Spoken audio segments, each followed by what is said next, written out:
regarding my party. Wait, don't I get a say in this? No. Shut up. Very well.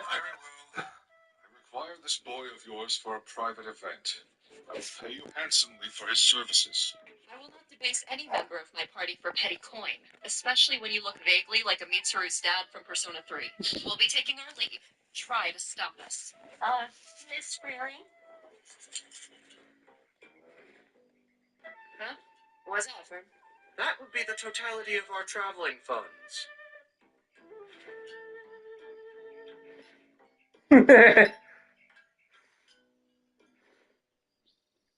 Okay, he's yours. I'm not sure.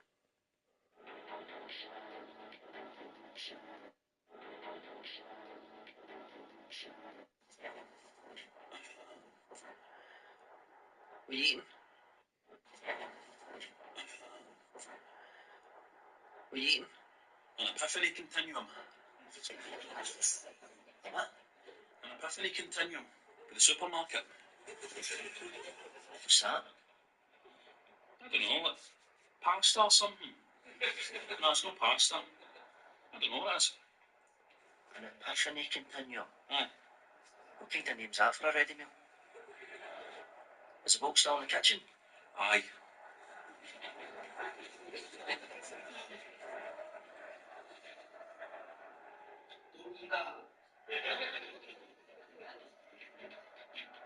So a date? I'll be fine.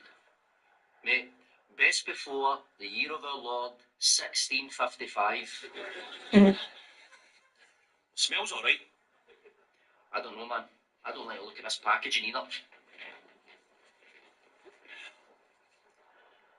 I'm not banana. Right, look at the ingredients here. Right? Primal matter, asp tongue mold, mandrake, the breath of God. That's what it is, mate. Epiphany continuum. Alright. You know more. Brother God.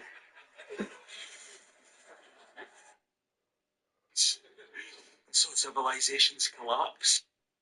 Alright. You know more. Mate. Mate. You fainted, man. Right after you ate that. You alright?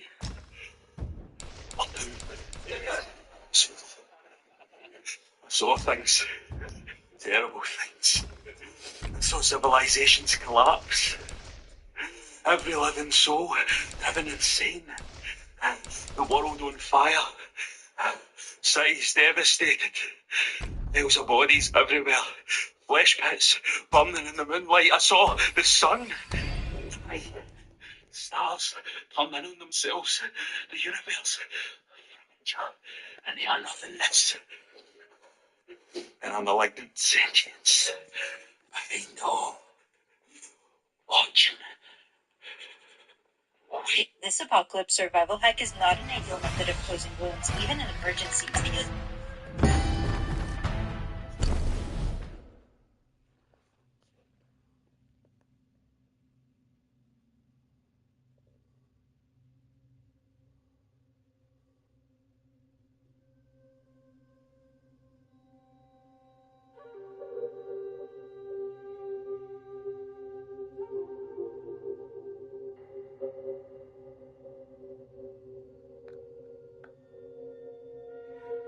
What's up, guys? I'm Cyrobe, and as someone who has an in-depth knowledge of Black Myth Wukong with over 160 hours of playtime and defeating every boss in the game multiple times, I get asked a lot what I think the best weapons are in Black Myth Wukong. So after extensive testing, I've curated this list of every single staff or spear in Black Myth Wukong. There's a few ways that each weapon is getting graded for my list. First off, I'm obviously going to focus on the weapon's stats, any additional passives the weapon might have, and how easy it is to obtain, or how early a weapon can be obtained. These are all the most important factors in my opinion, because most weapons have to be created by enemies. For example, a weapon that has decent stats can be obtained easily and early is even better than a weapon of legendary value, which are the legendary weapons obtained. However,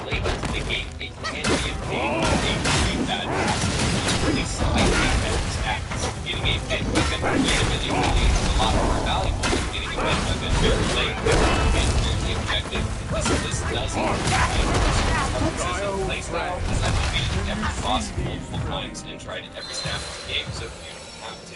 Let's start off with the meme staff. This is the Bronze Cloud staff. Most of you may not have seen this weapon because it's a DLC pay-to-win staff. Well, more like pay-to-lose. This staff comes included with the $10 USD bonus content pack, with some armor and digital soundtrack. But for a weapon that technically costs $10, it only gives you 6 more base attack than the starting weapon that you get for free. Keep in mind, at this point in the game, crit chance means barely anything, as your base damage will be so low and your crit damage multipliers are even lower, making it a weapon that really isn't worth the price tag. It's especially notable considering this staff doesn't have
which automatically removes yourself after attacking in Cloud Step, gains an increased critical strike chance. The exact modifier isn't represented directly on the weapon, but I discovered it's applied to you the instant you hit something, and from my third-party tool is an additional 25% crit chance on top of your base crit. So in this clip, I had 10% base crit chance from my stats in the Wind Bear staff, and after the Unveiling Strike, it went from 10% to 35% the moment I hit something, which is a pretty massive increase. It's not a guaranteed critical strike chance though, and even with its modifier, it's very likely that you won't crit with your Unveiling Strike attack, which makes the passive pretty useless, especially only being active.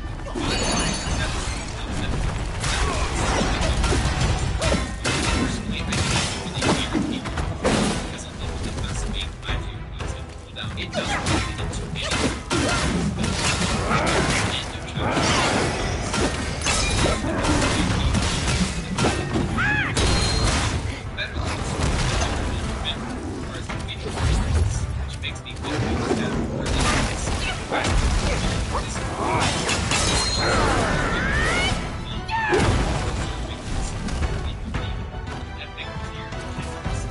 yes, this weapon is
damage on impact combo spams or the unique mobile spin ability, granting both of these bonus damage from its passive and even slightly more attack range, which makes your attacks land a little bit more consistently and feels a lot better as far as early game weapons go. Again, this staff is better than the Chitin staff because it's obtainable at the end of chapter 2, which is more than a whole chapter earlier than the Chitin staff.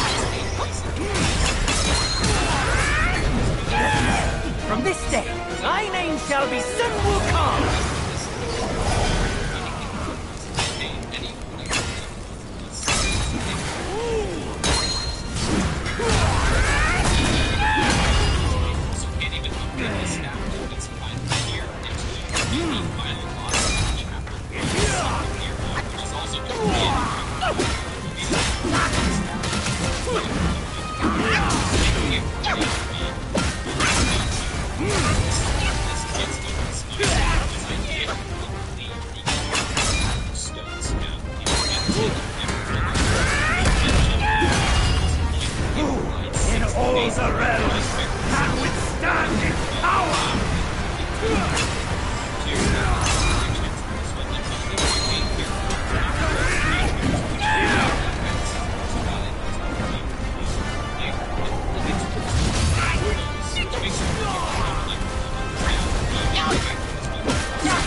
To craft the final tier, which I'll talk about later, but definitely a very underwhelming legendary staff nonetheless. Now that we're onto the bottom of the A tier weapons, let's start off with the worst mythical value staff in my opinion. The Storm Flash Longstaff is a mythical staff that can only be obtained in New Game Plus. So after you defeat every boss in the base game and start a whole new journey, only then can you craft this staff. But this staff takes around 9 long throws, which basically means you have to kill every long boss with your flash again, while it does provide the highest base weapons with a chance of 9%, passive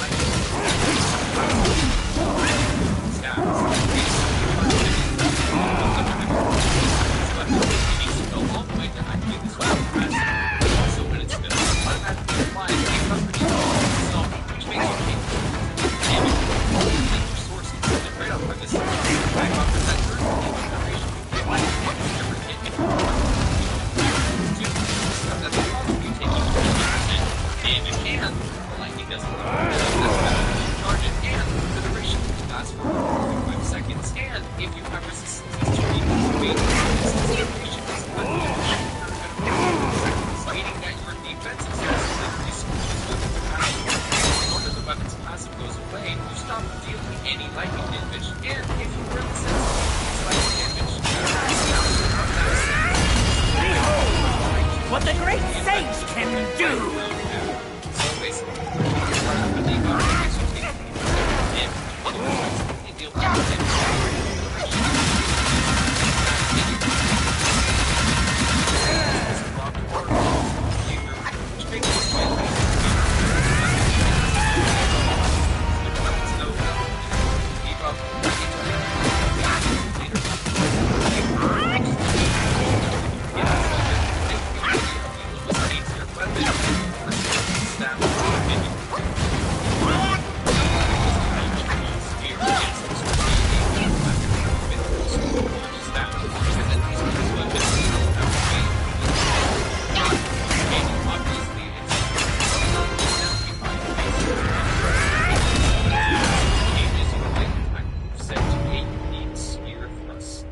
This can also be used with any form, but additionally this staff also buffs special abilities from the thrust stance staff tree. It's not by a super large amount from what I can tell, but you get the staff around the midway point of chapter 3, and it's basically made for those who love the thrust stance regardless, which rewards thrust stance users with a fairly decent mid-game weapon dedicated to strengthening thrust stance builds, specifically the passive buff to thrust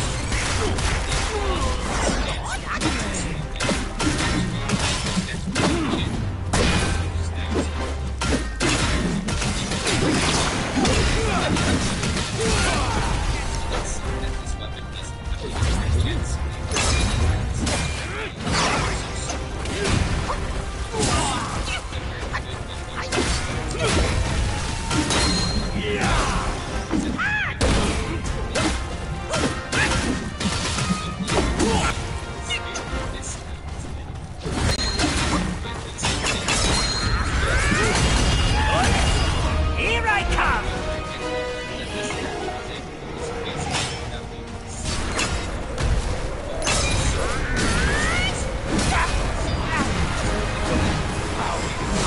The monkey once again!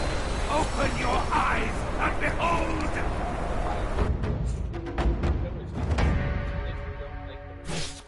Up for a good high damage early game weapon is also fairly valid. The Spike Shaft Staff is a fairly great legendary weapon. It's one of the earliest legendary weapons you can obtain by the end of chapter 3. It doesn't have any crit chance, and it has a base attack stat of 80 attack. Despite it being a decent mid-game option for a weapon, its weakest link is its passive. The passive here isn't terrible by any means, but it has very little uptime. Basically, you have to perform what's known as a resolute strike or a see-through, which is done by using a light attack and then perfectly timing a heavy attack follow-up. As long as you have that perk unlocked in the skill tree, you will gain invincibility frames or iframes for a very small duration during this resolute strike. When that happens, it makes you through that very small iframes into invincible. This weapon has a great focus skills for all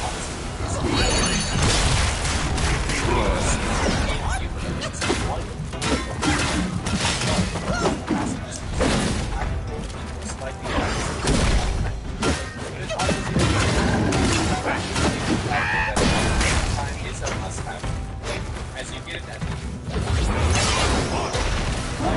spider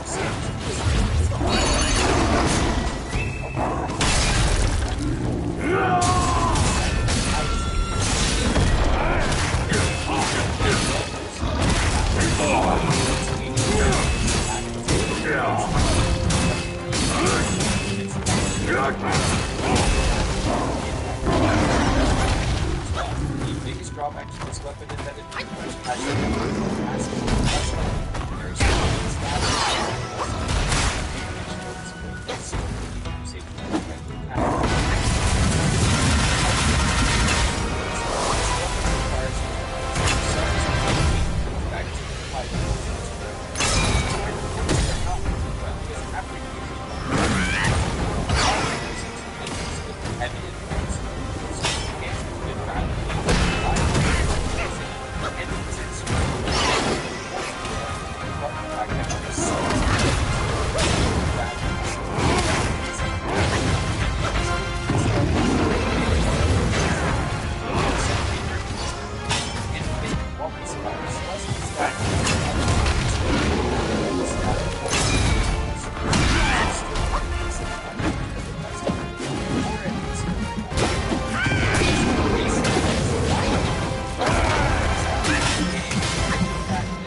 of 10% out of every other legendary staff crit chance values. The biggest downside to this weapon is that it has no passive. But if you look at the passive for every other legendary weapon in the game anyways, their passives are pretty much non-existent regardless. Every single legendary staff that I've gone over with a passive has a passive that's really not that good or even viable to use. So despite this weapon not having a passive itself, it's not really a big issue considering how horrible all of the other passives are on every single legendary staff. The base stats of the Bishwi B staff more than make up for the lack of a passive. The healing of the Spiral Slash staff and the Simply staff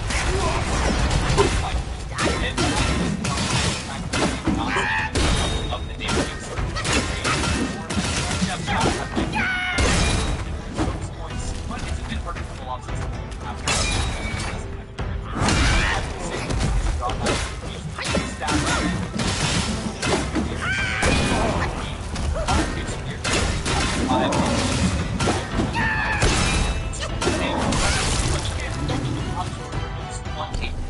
high damage base attack staff with some decent crit chance to go with it, making it my favorite legendary staff on this list, because sometimes no passive is better than a shitty one.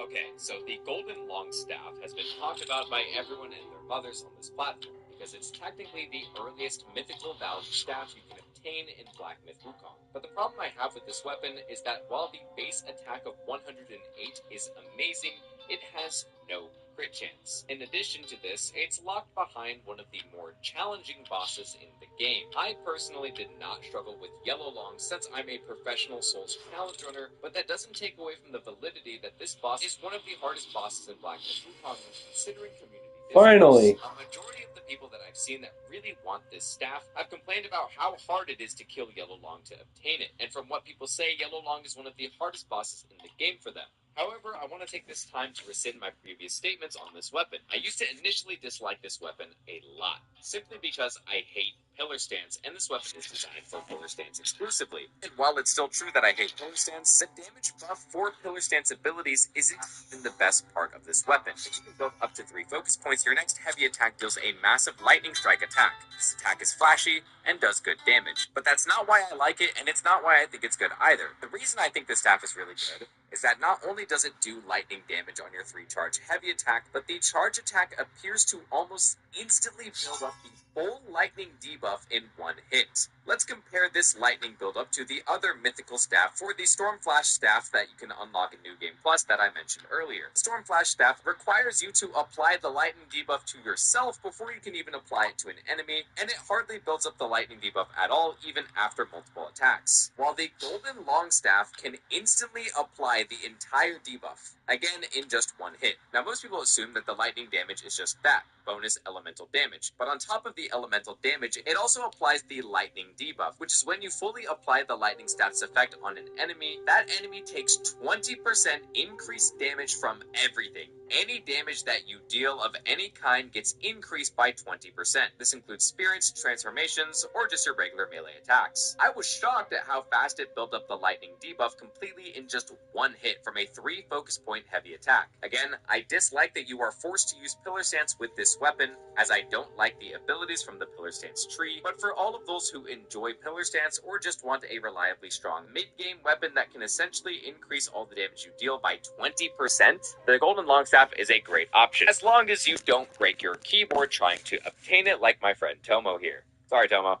At the very top of A tier, we have the Kangjin Staff.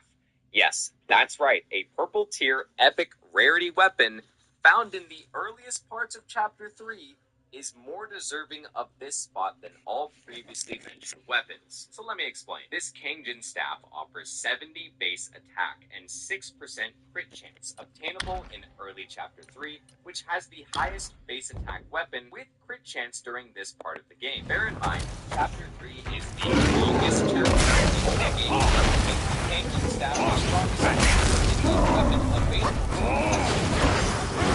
Objectively, by any better weapon until finishing Chapter 4 is a perfect weapon to carry the large Chapter 3 game can be viable even longer to use than Chapter 4. Passive. Let's do this because you can only see the skills. Unlock these skills.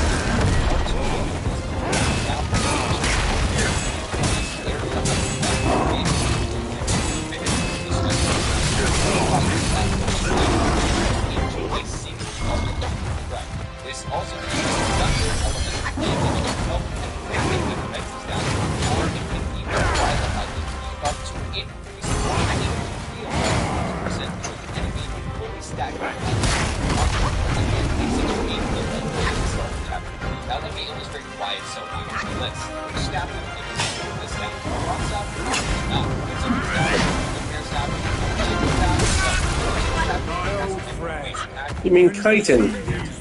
Passive that can be obtained a full chapter later than the King's Staff, which again is found at the start of chapter 3, the longest chapter in the game. The Rat Sage Staff is actually close, but again, the King's Staff can be obtained towards the start of chapter 3, while the Rat Sage Staff is only obtainable right at the end of chapter 2. So the King's Staff almost instantly replaces the Rat Sage Staff in value. The Visionary Centipede Staff is only 20 more damage and 4% more crit chance with a horrible passive that can only be obtained by the end of chapter 4's final boss, while the Cajun Staff is earlier and easier near the start of chapter 3. The Staff of Blazing Karma is obtained later than the Cajun Staff at the end of chapter 5. Stormflash Staff can't be obtained until late into New Game Plus. The Cajun Staff has also obtained a few bosses earlier than the Chubai Spear, despite both being in chapter 3, and the Long Reach Staff can be obtained earlier, but it has the same base attack and no crit chance with a slightly worse passive if you don't want to use Pillar Stance. The Cajun Staff can also be viable with any stance and can still work with Thrust or Pillar for similar damage, despite not directly buffing those stances. And with the Lightning debuff, it has the potential to provide even more damage. It has nearly the same attack as those weapons with added crit chance, making it viable regardless of your stance preference.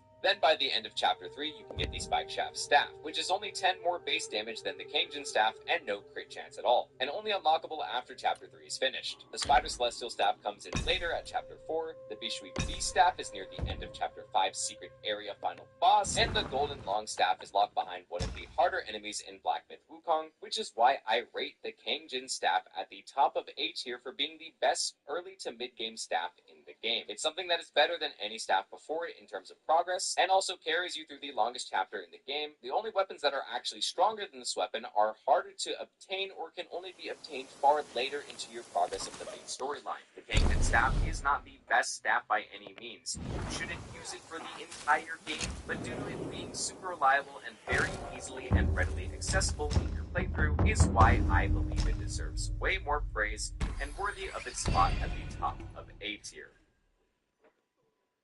Initially, I was going to put the Tri-Point Spear at the bottom of S tier, but after further testing, it's worse than I realized. A lot of people are probably going to be mad at me for this placement, but please just hear me out. The Tri-Point Spear is the weapon that you get after defeating the secret area final boss in chapter 3, that you are required to defeat for this weapon in the true ending. Not only does it take a while to even reach this boss, requiring you to finish multiple side quests and complete all 4 secret area final bosses, but it's also locked behind the hardest boss in the Wukong.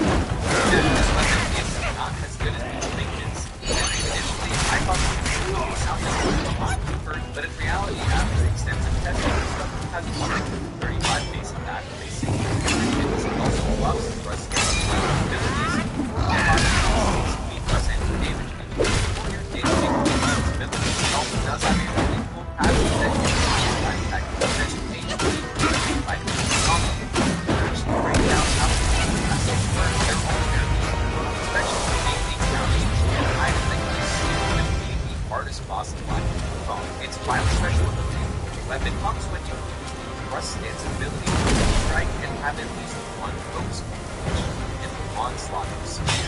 Again, this looks amazing, judging by audio and visuals focus, working attack, game, and the weapon is extremely aesthetic and damage deals is certainly underwhelming. I almost never noticed any of its passives making a difference in my testing. The ship has more crit chance as the spears and throws have the ability to crit, but otherwise the weapon just felt like something I could use when I was testing. This also means that by the most boss in the game, making it only passives just a bit easier.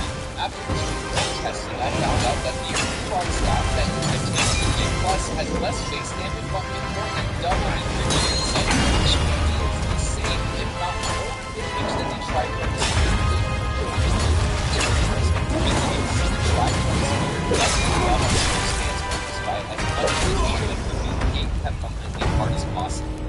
Whereas the Adept Spine Shooting Coupon Staff is also very easy to obtain, and if you skip Erlong Shen to start New Game Plus, you can get the Fubon staff easy and very early on in your second journey. You can try this testing yourself, but every time I used the Tri-Point Spear and Thrust stance, it just never felt better damage-wise than the Fubon staff. And it's actually a lot harder to obtain the Tri-Point Spear than just starting a New Game Plus journey. I highly recommend everyone to fight the Truth Ending final boss, because it's probably the best part of this entire game. But judging by the reaction, everybody keeps telling me that they can't kill the final boss easily. They need the Tri-Point Spear, which is even more than the Thrust stance users. Besides that, the last boss is a little bit disappointing with this weapon and cannot with faith put it in the seeing how specifically it is the best weapon to use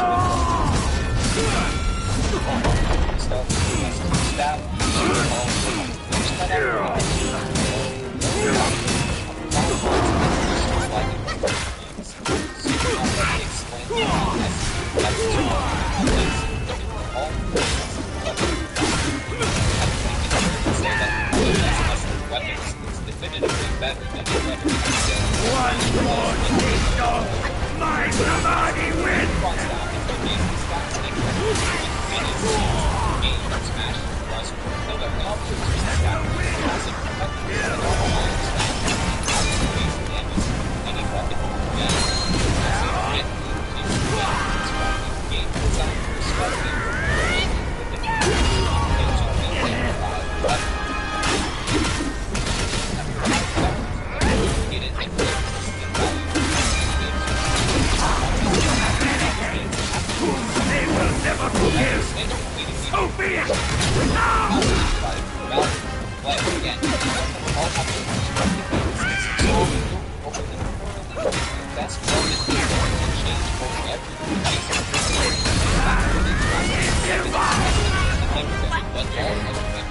Amazing as well, so let's break down each one so you all can decide for your own playstyle which is the best. Again, I'll be everyone based on your preferred playstyle. For me, my favorite weapon and strength and weaknesses, so I'll be going over them thoroughly as the best weapon is going to change for everyone based on your preferred playstyle. For me, my favorite weapon in the S tier is the Jingu Bear, but all other weapons are amazing as well. So let's break down each one so you all can decide for your own playstyle which is the best. Again, I'll be remaining as objective as possible to help people figure out which one is best for them. The Adept Spine Shooting Fubon staff is the second New Game Plus exclusive staff on this list. It can only be obtained after you finish your first playthrough and start a second journey. I don't really have much issue with this weapon. It has amazing stats with the highest crit chance in the game of 25% and a sizable base attack of 120. The passive is also really slept on because based on what it reads, it heals you, but deals bonus damage to enemies near the initial target you strike with it when using a heavy attack that consumes a focus point. But this isn't technically correct, and it's a bit of a localization error. The weapon's Exploding Spines passive is far better than what the description might suggest. While it does deal bonus damage to nearby enemies, it also deals additional bonus damage to the target itself if the target's hitbox is target. This additional bonus damage also critting the strike, bonus critical damage, and this Exploding Spine bonus massive force in stance. If you prefer smash stance, killer stance, or thrust stance, it can work for any movement. You can also not lock it in the game. I think it's the best staff in the game, personally.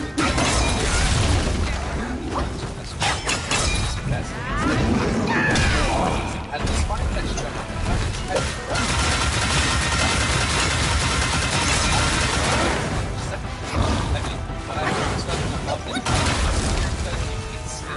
this weapon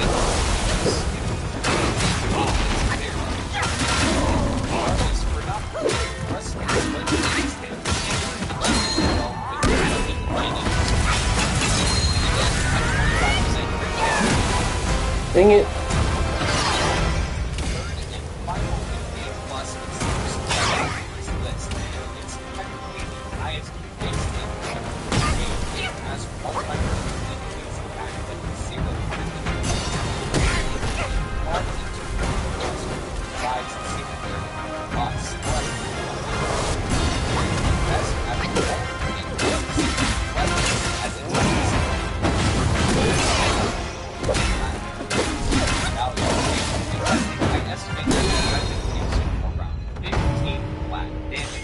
every 100 points of armor, which again ends up giving you the highest base attack in the game, the stat value. Based on my testing, I estimate that the weapon gives you around 15 flat damage for every 100 points of armor, which again ends up giving you the highest base attack in the game. The biggest issue for me is that the weapon has 0 crit chance, which has to be remedied 15 by for all other everyone. possible sources of crit chance, like from your vessels, spirits, or even other Cheerios that Cheerios!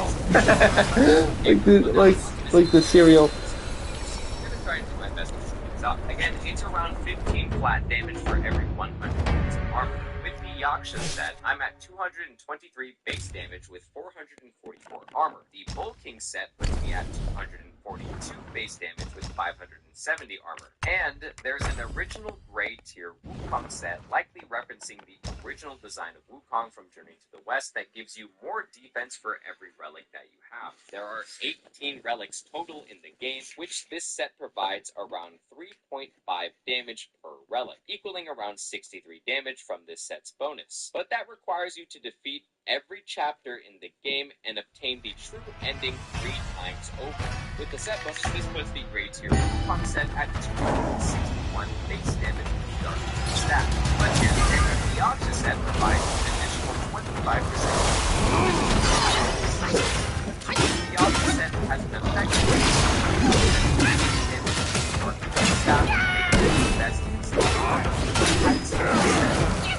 staff. Yaksha set is the best for the highest damage possible with the Dark Iron Staff, with the Ultimate set and the original Strike set are very solid options for support, possibly alive, I can wait, so something I thought loud about this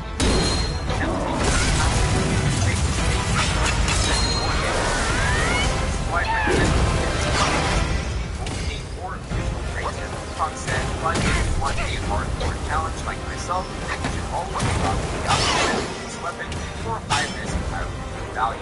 If you draw back to this weapon, you have to hit the last weapon or link it to the second and provide 0 crit chance, giving you high base damage. There are a ton of ways to supplement this, which with the technique I discovered utilizing Cloud Step, there's a perk in the alteration of Cloud Step called Concealed Observation, and when it's maxed out with both points, gives you up to 40% bonus crit chance while invisible in Cloud Step, making it extremely viable to use with this weapon as one of the strongest weapons in Black Myth Wukong. The Jingu Bang is my personal favorite staff in Black Myth Wukong, because not only is it the iconic staff that Wukong himself wields that you get to use, but it's literally created from a game perspective to be one of the best weapons you can name. The developers opened the line with a high base attack of 5%, and see people in better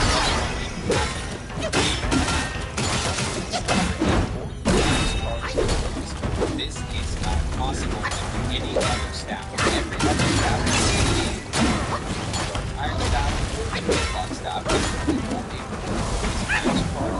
and this staff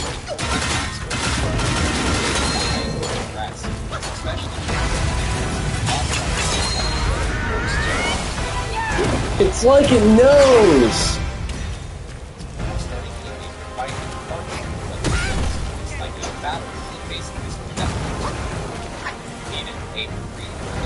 Heavy attack is about 30% then 8 max heavy attack. Again, this staff allows you to heavy attack. It's such a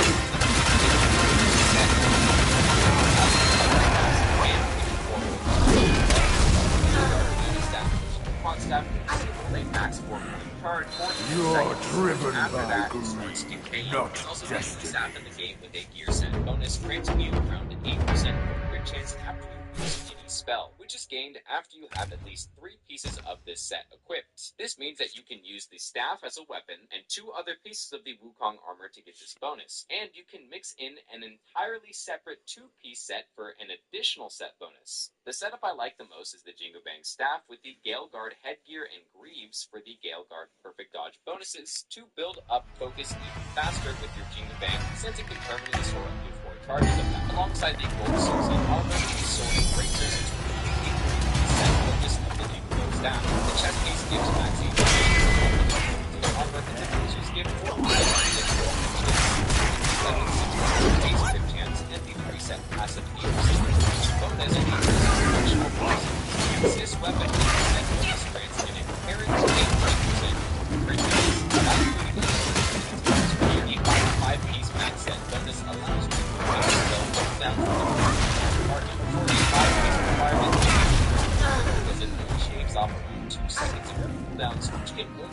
You're driven This by becomes a little bit more greed, problematic not on destiny. weapons. Hidden passive for the secret stance. To unlock the full hidden Wukong stance and the unique moveset, you must beat the game and the final true ending boss 3 times over to obtain all 18 relics, which activates this passive. This is the same stance and unique moveset that you get to use for the entirety of Chapter 6, as soon as you obtain all the items through the mainline story quest. But after unlocking all 18 relics, you can use this moveset outside of Chapter 6 whenever you want on any boss or enemy in the game. The true Wukong set being locked behind the full true ending game patience is a little bit rough, considering that while you can use stance wherever you want, the character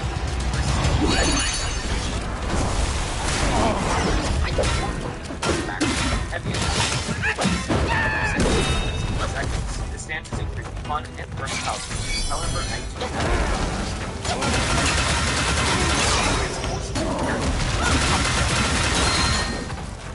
so you march about the area and the stance will last 15 seconds.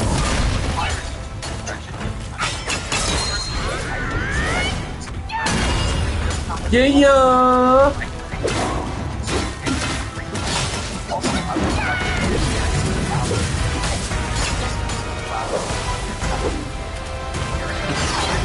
Best staffs in the game, and it's no surprise that the developers want Wukong's iconic staff to be one of the best. As iconic as it is before, it remains so for me, I just think it deserves a little more love for inspiration for everything that most people want.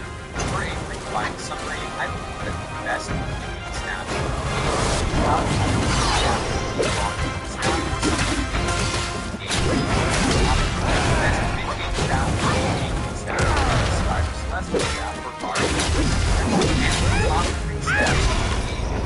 Wukong staff, the Dark Iron staff, and the Jingbang staff. Once again, out of the top 3 S-tier weapons, your favorite is the high crit rate. And the top 3 staffs in the game are the Fubon staff, the Dark Iron staff, and the Jingbang staff. Once again, out of the top 3 S-tier weapons, your favorite is likely going to fluctuate and be dependent on high crit rate. And the top 3 staffs in the game are the Fubon staff, the Dark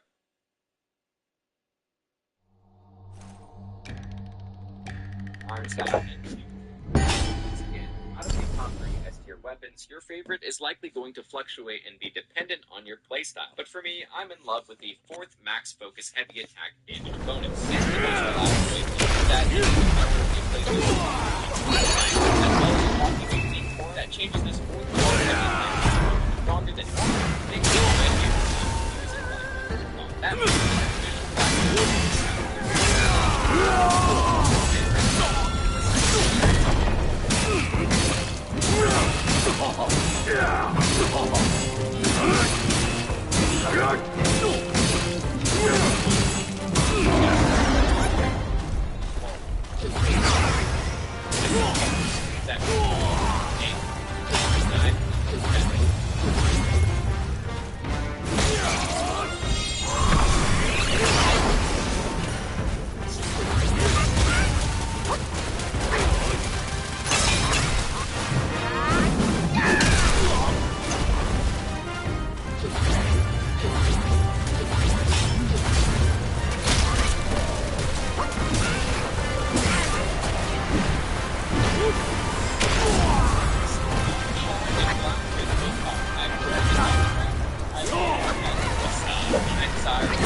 It hasn't even been a week since Black Myth Wukong release, and I already broke the game. On top of no hitting the final boss in my other video. I'll be going over all my stats and gear for this build and explaining how everything works. So one of my favorite things about Black Myth Wukong is that you can infinitely respec for free at any shrine resting spots. By going to the Reignite the Sparks tab, you can refund individual skill tree points or reset all your points at once. So be sure to up my stats as closely as possible. This entire centers around a very secret spell known as Spell Mind. It's a hidden spell that will give you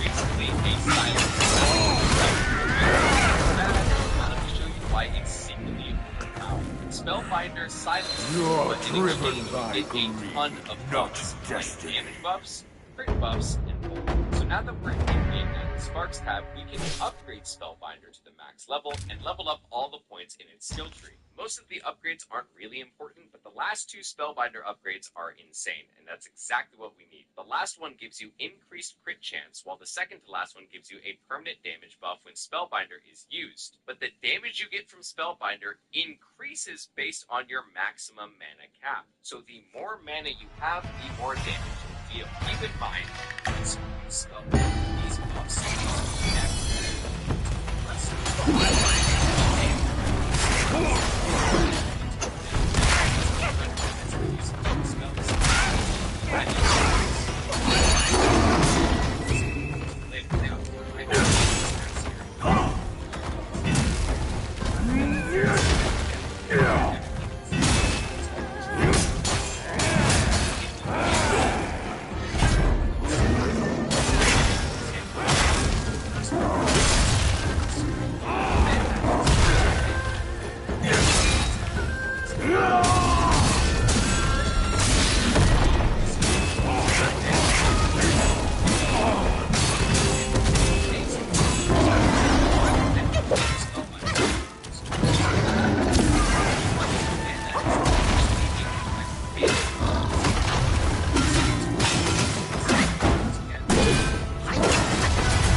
To take it from me. Need to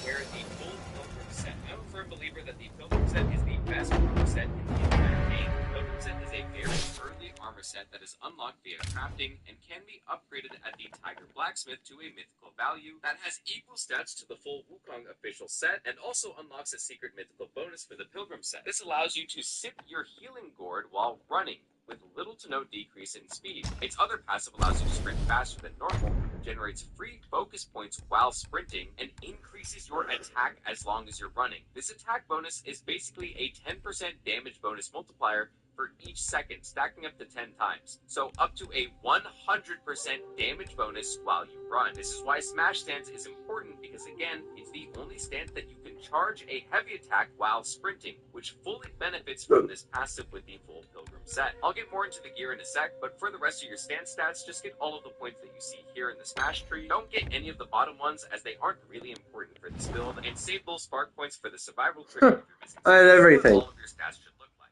Now let's get into the relics. For my relics, I need to showcase this. You get a new relic at the end of each chapter, but you can also respec these, which people don't realize you can do. So for my build, I use Keen Insight on the first relic, which is a 10% crit damage bonus. Then for the rest, I use All Ears, Lingering Aroma, and Refreshing Taste. Again, you get a new relic at the end of each chapter, but the most important one you get on now onto the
set you can craft whenever. Now for your talisman, or Cheerios as I call them, you need 3 Thunderflame seals. Yes, each Thunderflame seal gives you plus 30 maximum mana for a total of plus 90 maximum mana when you stack 3 of them at a time. Big shout out to my community for showing me how to get this. I had no idea this even existed, because apparently it's a very low chance drop rate from Thunder Mages or Fire Mages, and thankfully my community pointed this out to me and where to farm for it. It took me an hour of farming to get 3 of them, and this is the best spot that I was shown to farm these talisman, as you can get multiple drops from these Fire Mages on your screen. It's very important to get 3 of them for a huge mana bonus. Once again, the more mana you have, the more damage you deal. After these, you also need the Beast Buddha Talisman, or Cheerio, the White Seashell, and the Green Eye Cat Beads for more crit chance. The Beast Buddha is plus 9% crit damage, and the White Seashell is plus 5 flat damage. Now for the gourd, it's most important to have the following drinks and soaks specifically. I use the Long Bomb drink. This gives you around a flat 20 bonus attack for about 15 seconds. Thankfully, with the Pilgrim set, you can drink this while running to stack with your other attack bonuses from the Pilgrim set. Then for the soaks, you want to at least have the Death Stinger. This allows you to poison yourself, which is amazing because when you combine that with the double-combed rooster blood, this will allow you to poison yourself and then instantly cleanse the poison and grant you a movement speed buff and a plus 5% crit chance buff. You also get another 5% crit chance buff from the Tiger Relic. This soak stacks for an additional 10% crit chance from just one sip of your drink. So here's the buff order that I did. It's similar to the helm swapping and talisman swapping of Elden Ring. You equip all of your maximum mana increasing gear, starting off exactly like this gear. Once your mana is equipped to its highest amount, make sure to rest so our mana is increasing some, and then use your spell find. One spell find die. It gives me almost 100 attack bonus based on my maximum mana. After using Spellbinder with full mana, you can take off all your maximum mana gear and exchange it for more damage and free bonus. Make your switch your golden bank belt and use it advantage. Swap out Beast Buddha, White Seashell, and again. Bottom half the Pilgrim set are run around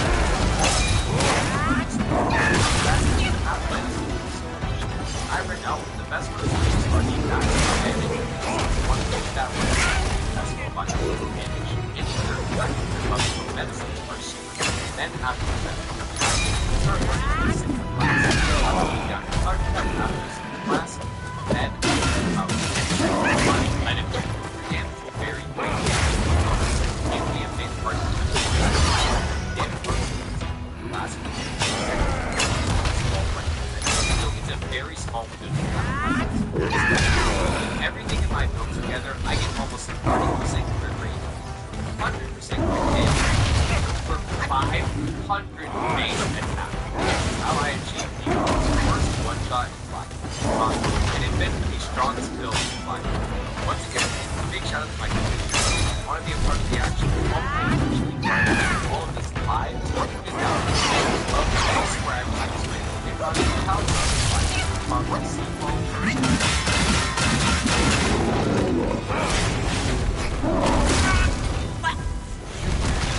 Right to take it from me.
it's a new slang. It's young. It's youth slang.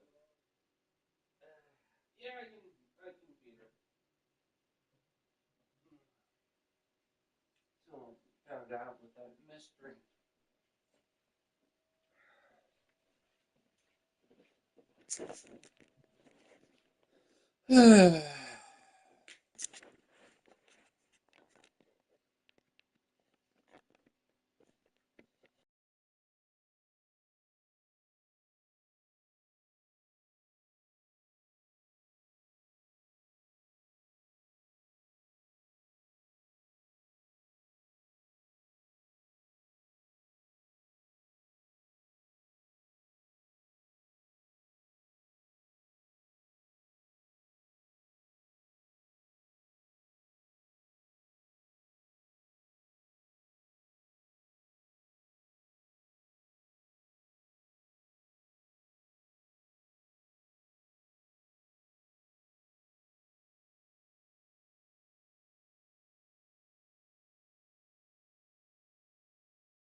Police? Okay, police. What are you doing in my park? You mean my apartment? No. Actually, yeah. I've been living here for the past 5 weeks. Oh my god, I read about this on Joe Rogan. Are you a squatter? Okay, squatter is a slur amongst my people.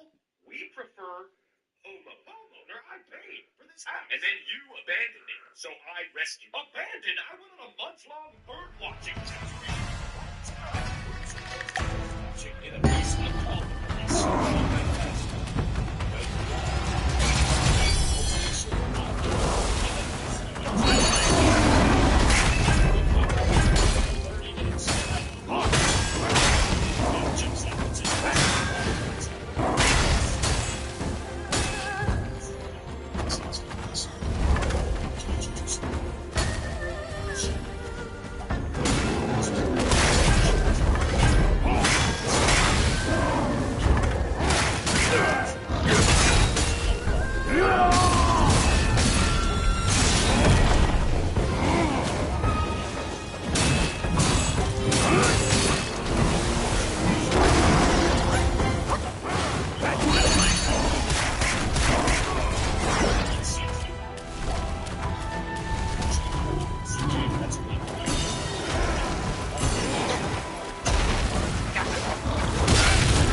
called the police.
When you see these flames,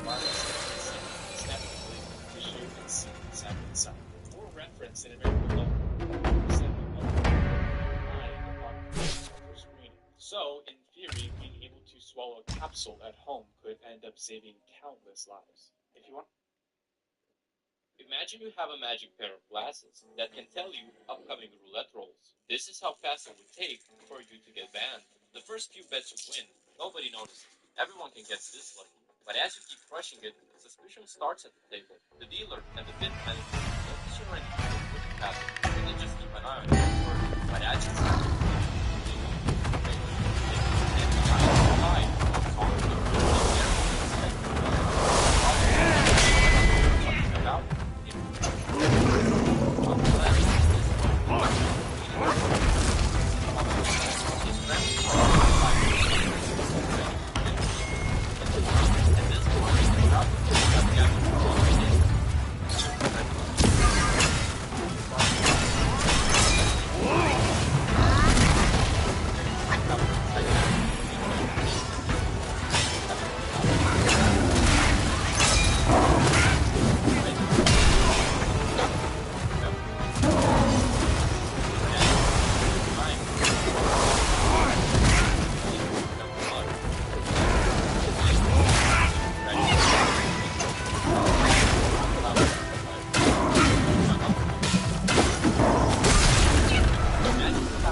But they just keep an eye on you at first. But as your terrific winning streak continues, surveillance gets thick, and the eye in the sky locks onto you. They carefully inspect your bedtime and body language. However, nothing about you can be linked to no cheating methods.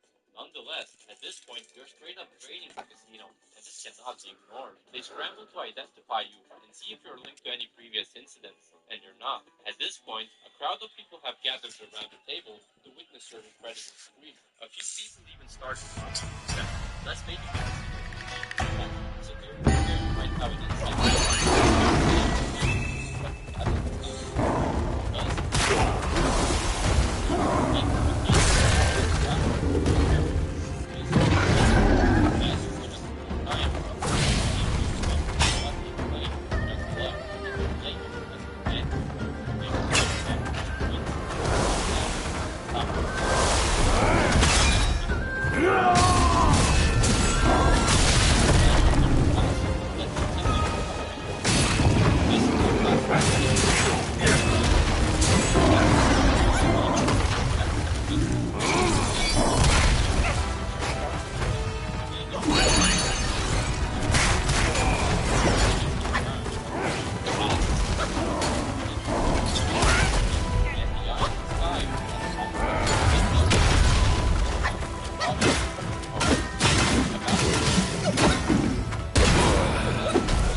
Assuming students would be too embarrassed to attempt anything, the rule was to dress appropriately. Japanese students went all out and used this loophole as an opportunity to slowly start a trend and turn a boring ceremony into a giant cosplay party that now attracts massive crowds and national media coverage every year. And even when some officials tried to ban this tradition, everyone simply ignored them until they gave up. What would you wear?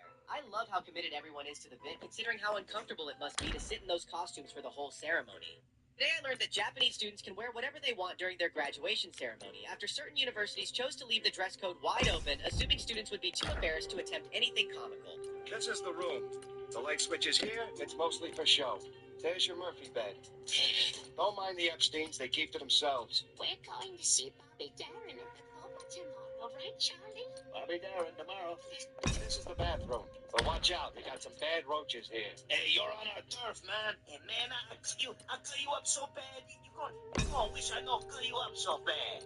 Those are bad roaches. I blame the school. This is the room. The light switch is here. It's mostly for show. There's your Murphy bed. Don't mind.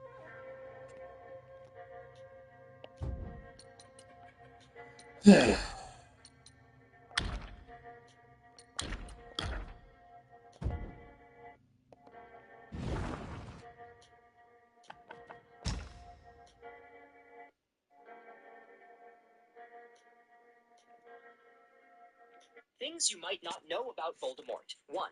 Voldemort and Harry Potter are actually distant relatives. They share a blood... The states with lowest percentage of black people are Montana at 0.6%, Idaho at 1%, and Wyoming at 1.2%. The states with highest percentage of black people are Louisiana at 32.6%, Georgia at 30.2%, Mississippi at 37.8%. The states with lowest percentage of black people are Montana at 0.6%, Idaho at 1%.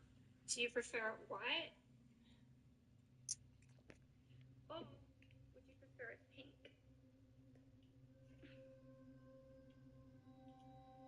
Do you prefer... Using AI as a joke is still using AI. Using AI as a joke is still using AI. Using AI.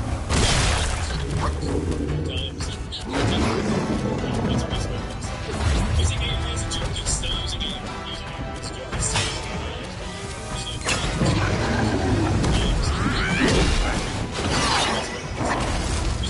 a joke is still using AI.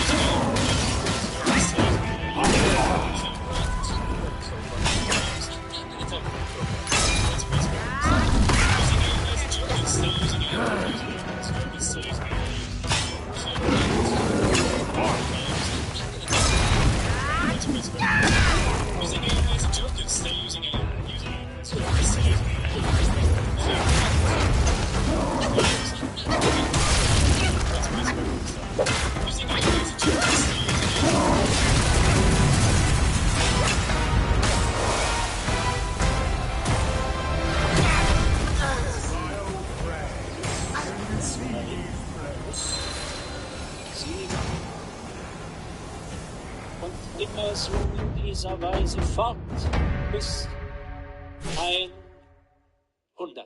Und dass mich keiner stört, bevor er die Lösung hat.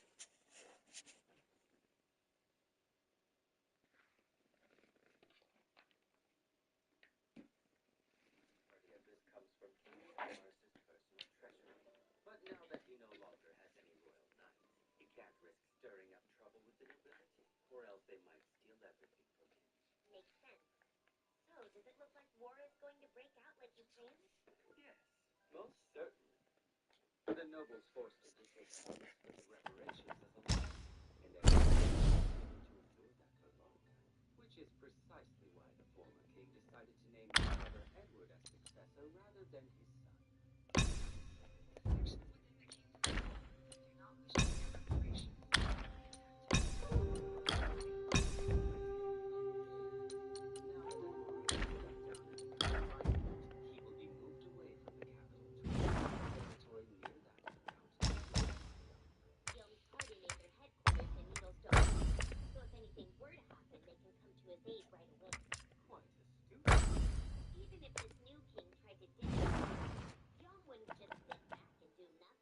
Not only that, but if he were to denounce the new king for going back on his word, it would lead to a revolt.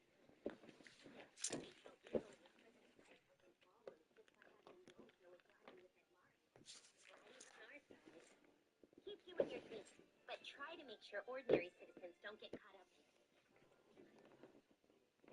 Still, and if you start running low on funds, you can use these fancy new coins. I'm most grateful for your consideration, my lord, but that won't be necessary. Though if you would allow me to buy this... Sorry, no can do. I'll assign you some forces, but you should try to avoid drawing attention to yourself. If that is what you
Oh, that's adorable. You think you won.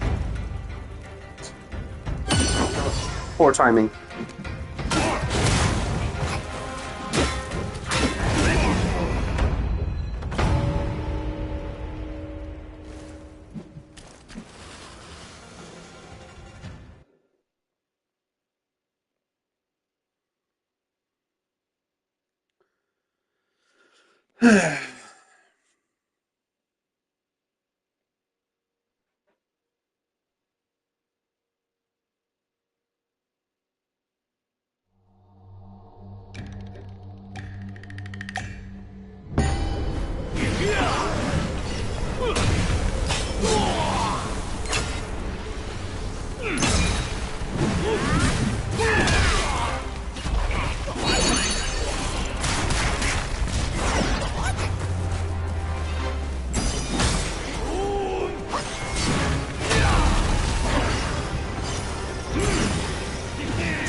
I wonder what would happen if I just had unlimited revives. How long would it take?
once that happens.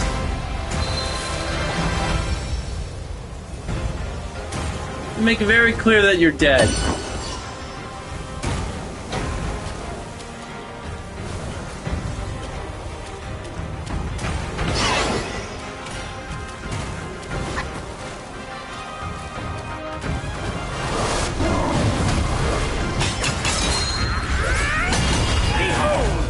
What the great sage can do!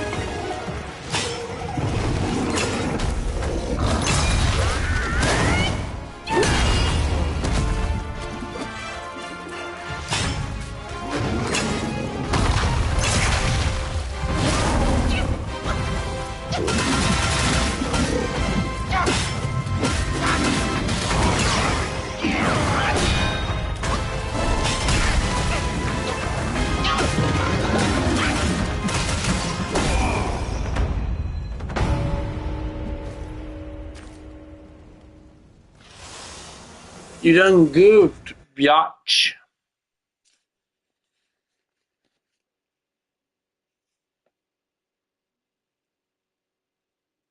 Tough as usual. Tough indeed.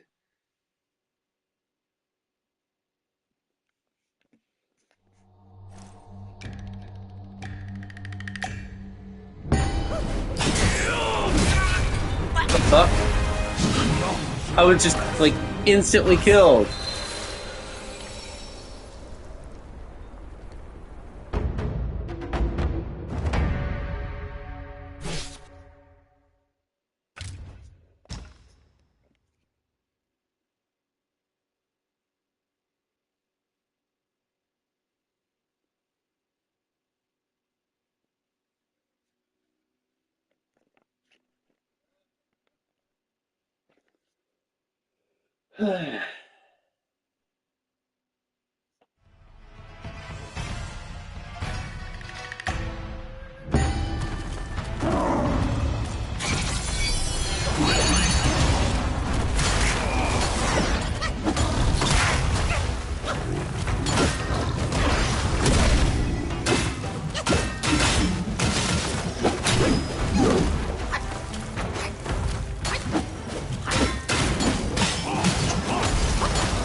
Wind Tamer, how is it yours to command?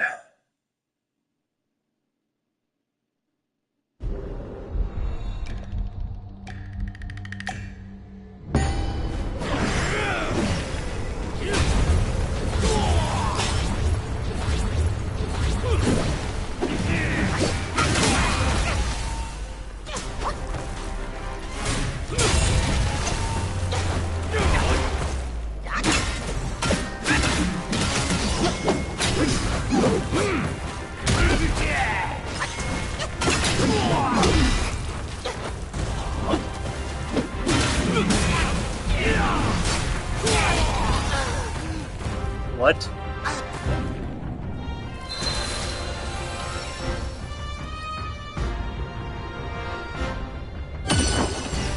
Oh, now I can do it.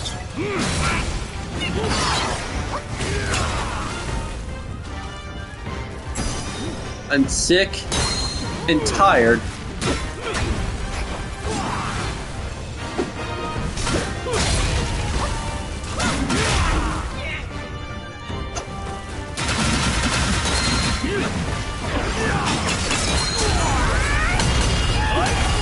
Here I come!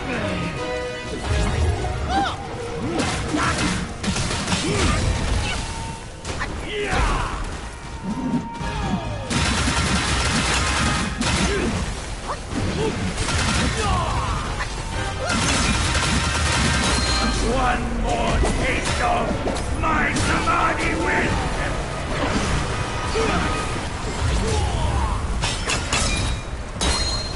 Let the sun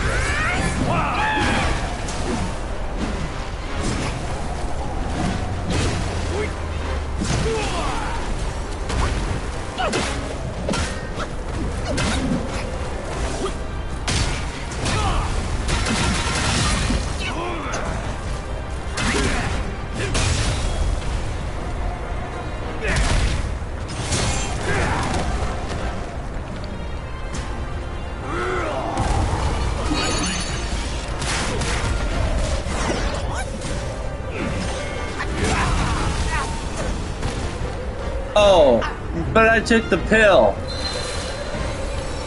So, Did I hear a... I don't hear no bell, bitch.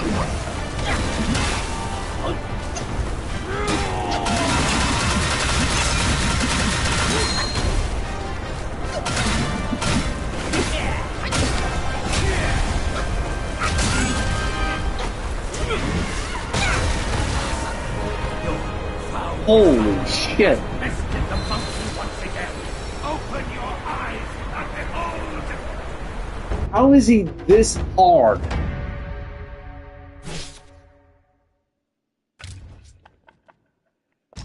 Fine.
Who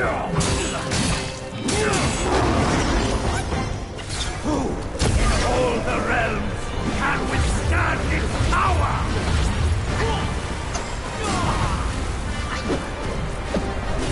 Let the sun swirl!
Here I come, the renegade, whom they will never forgive.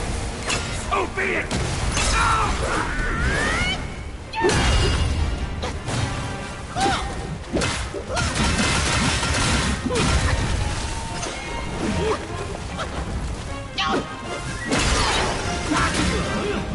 Let the wind kill.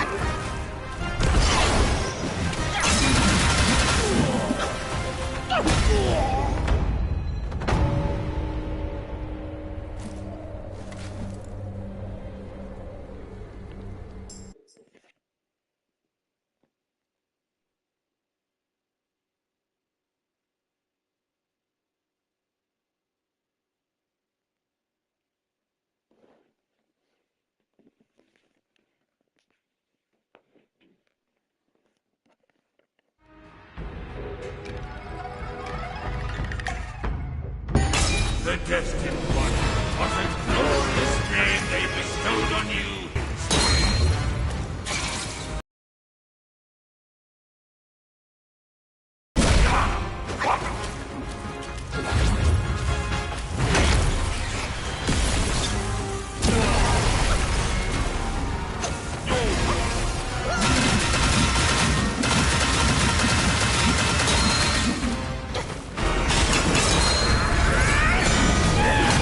From this day, my name shall be Sun Wukong!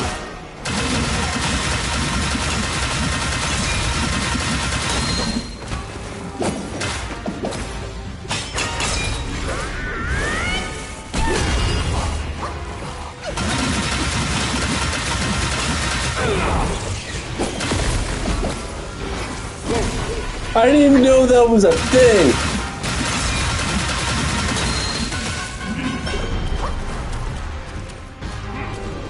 Who granted your destiny?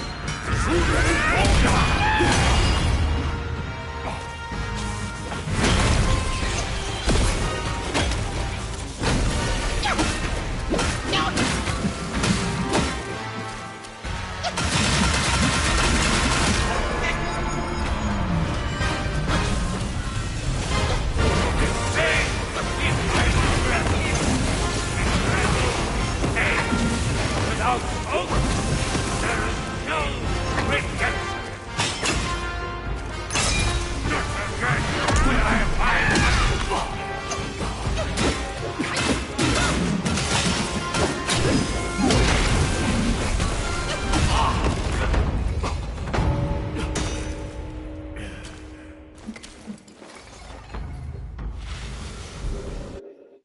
Chump change, motherfucker, chump change.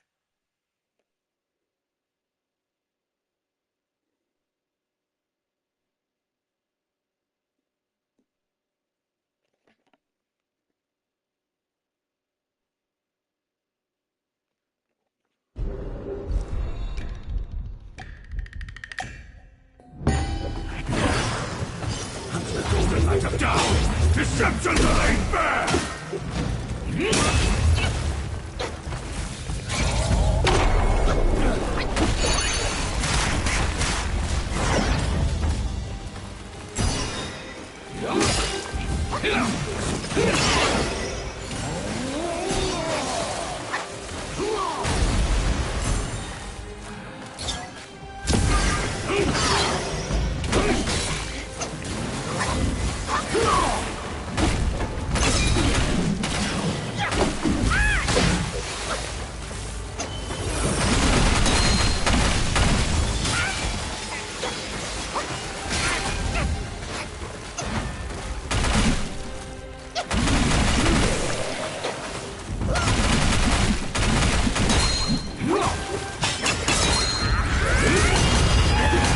From this day, my name shall be Sun Wukong!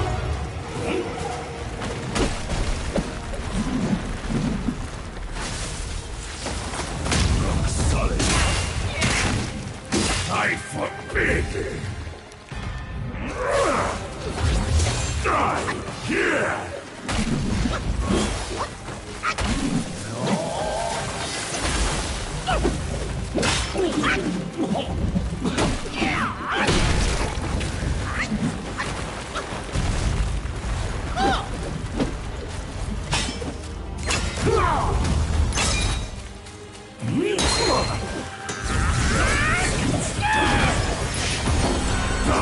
Oh, that's annoying. Today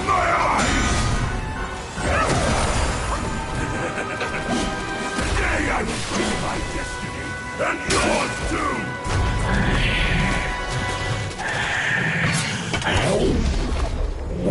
Sword swallowing? What a slut.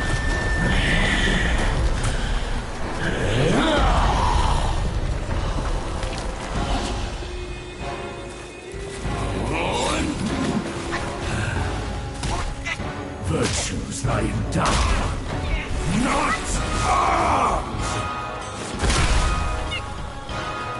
Oh, you poor thing! You're forgetting! I took my revive pill! Because I know just how much of a bitch you are!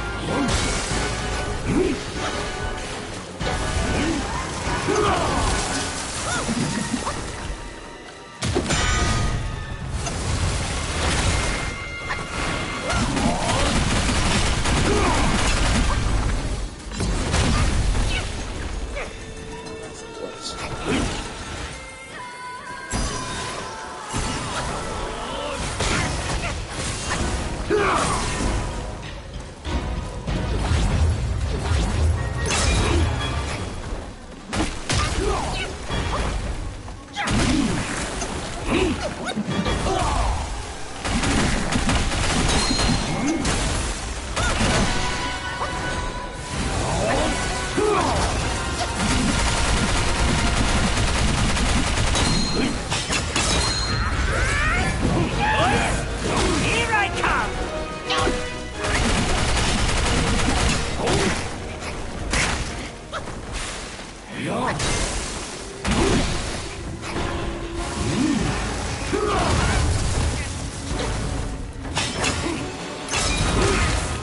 Of course.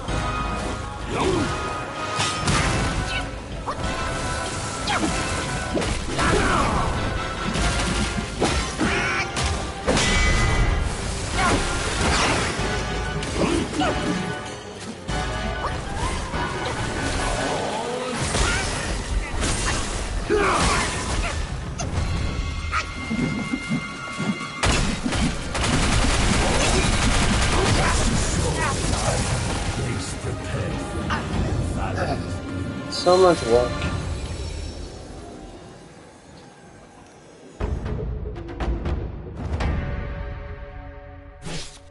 I even overcome and force myself to revive. Man, his second phase is brutal.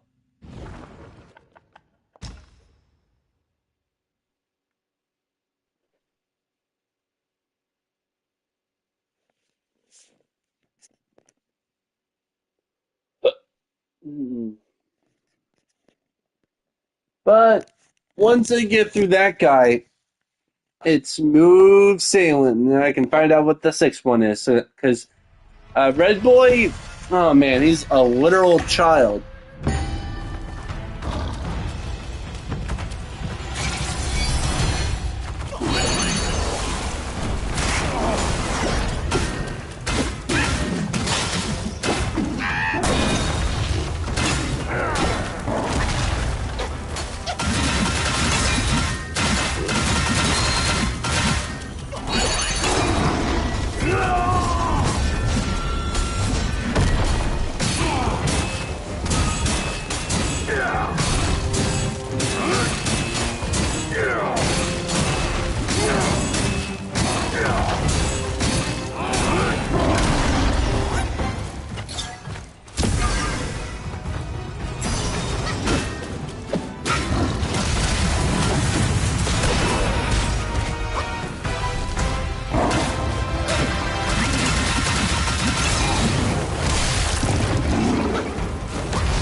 if I can mod the game just a little, I would change the limit to how many resurrection pills I could take. I would bump it up to the max, the normal max of 9, and I would just go ping every boss fight, just ping. Oh, John, and I die, and they're like at like 3/4, like 2/3 health. Ping, and then I get it down like another third.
So much work. So much work.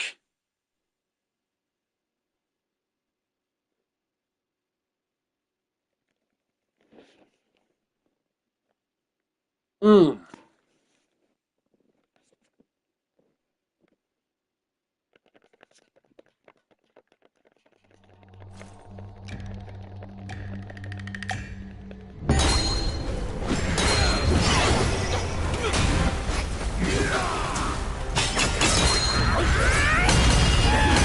From this day, my name shall be Sun Wukong!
Suck it! Get pwned! Get pwned!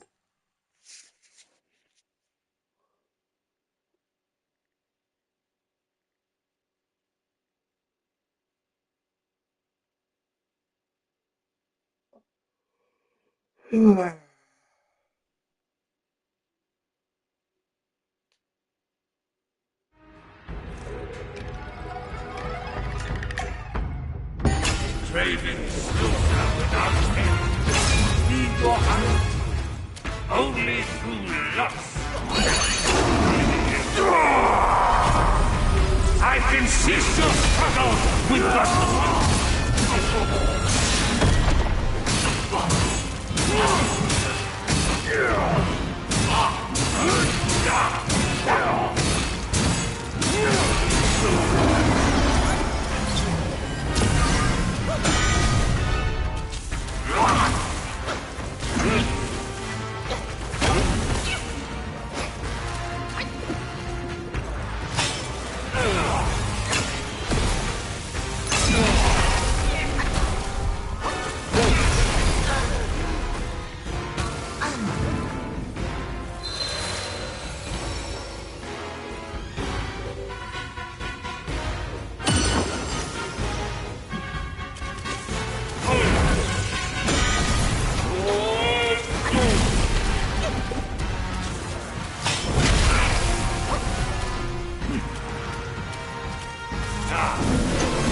receive me through sight and sound.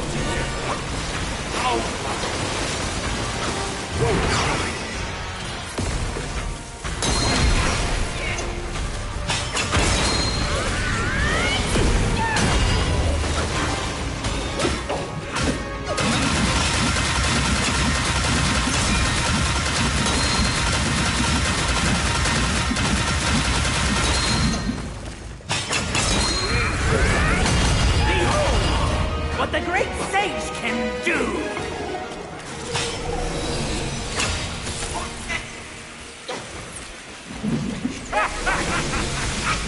No one dies before a strike in the heart.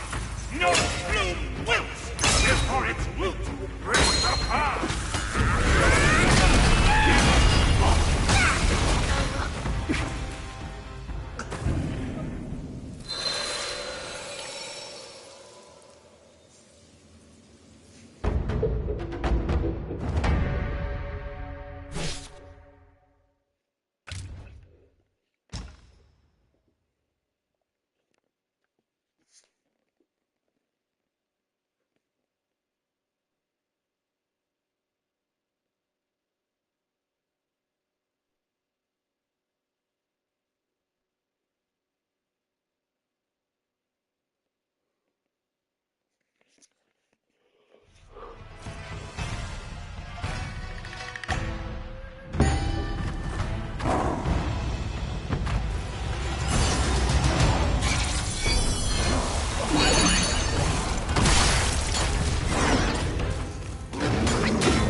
Oh, that's funny.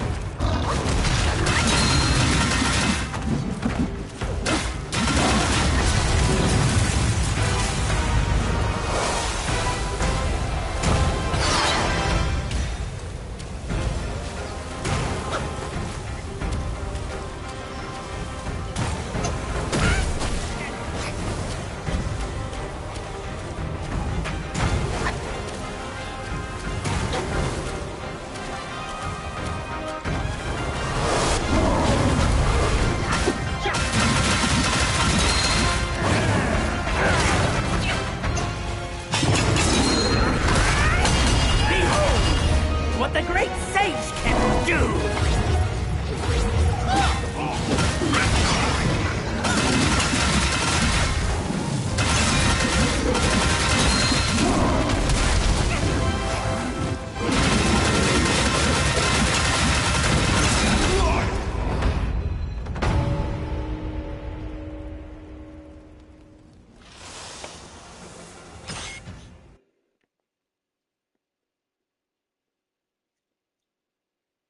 Behold what the great sage can do!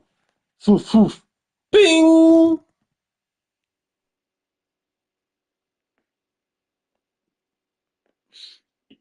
It's like 3 for the price of 1.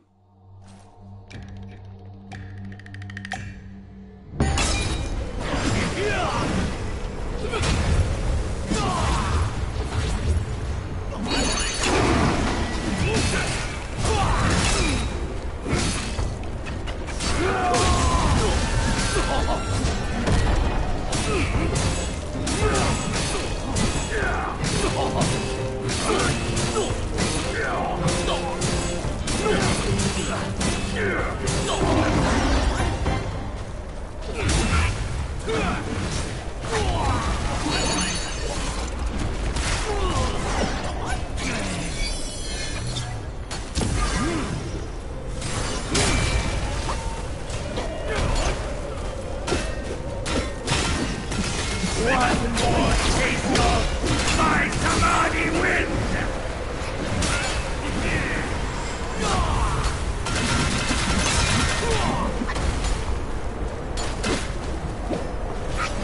The dust soars!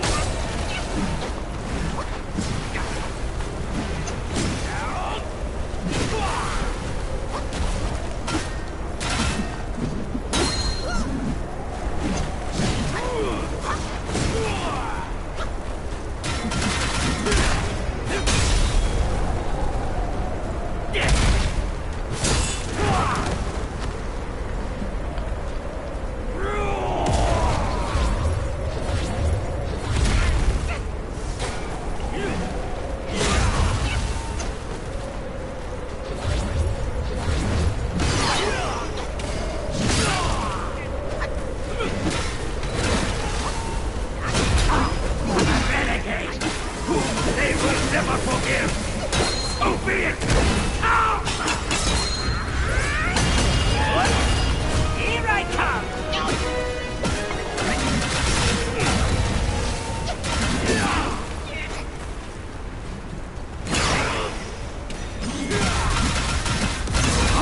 Echoes!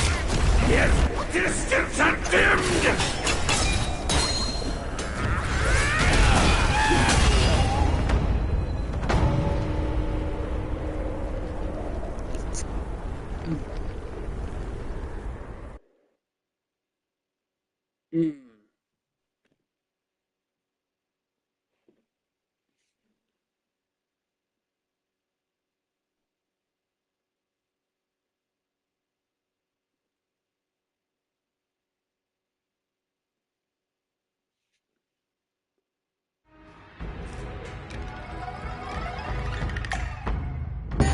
The destined one, what a glorious name they bestowed on you in this killing spree.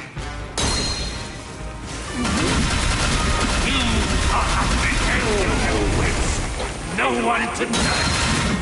I persist with this task. Here I come!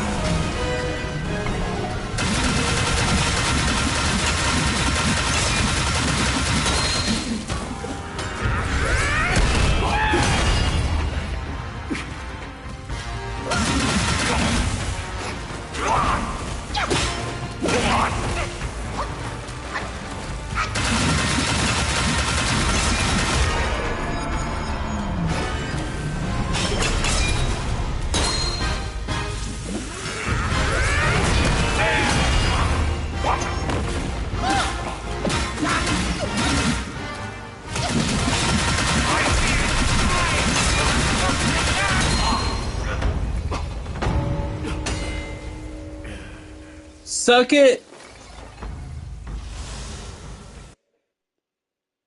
I shall show you what the great sage can do.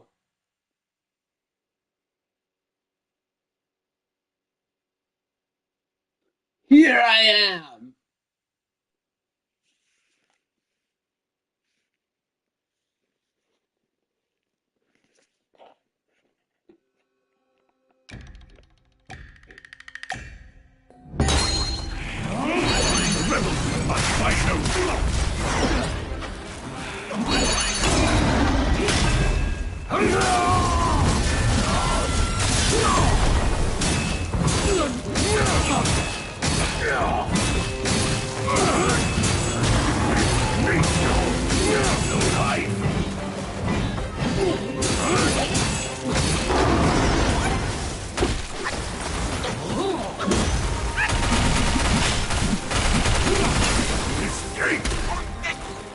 Oh, he can actually grab me and do stuff like that?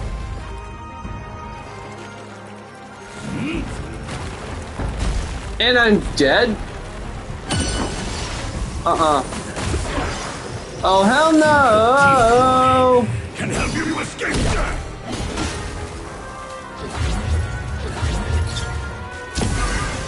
Oh shit, I locked myself out.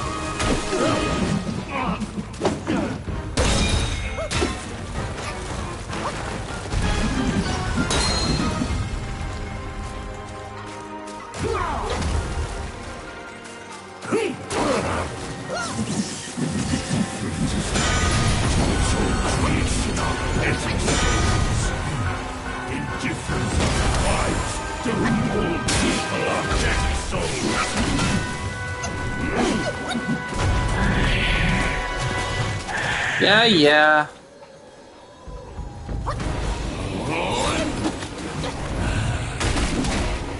A faith based on sharp edges is a false one.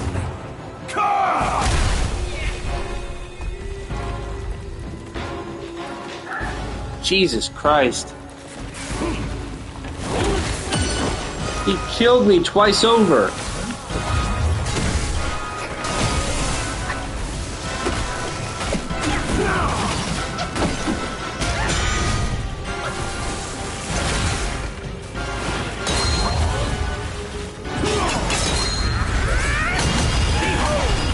What the great sage can do!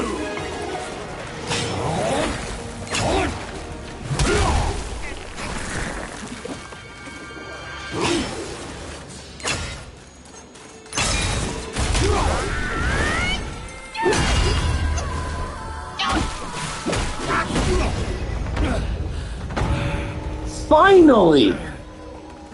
Jesus Christ, I had to die twice. Third time's the charm, I guess. Jesus.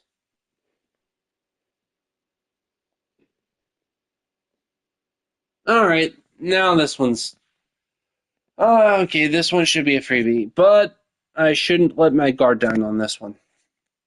He's still a boss, even if they're mediocre.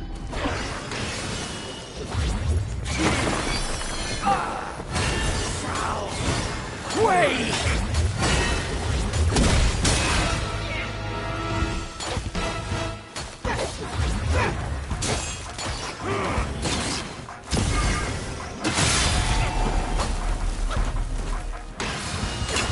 Restless!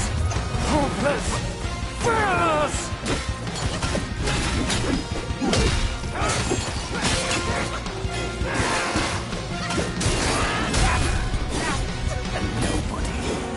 Dang it.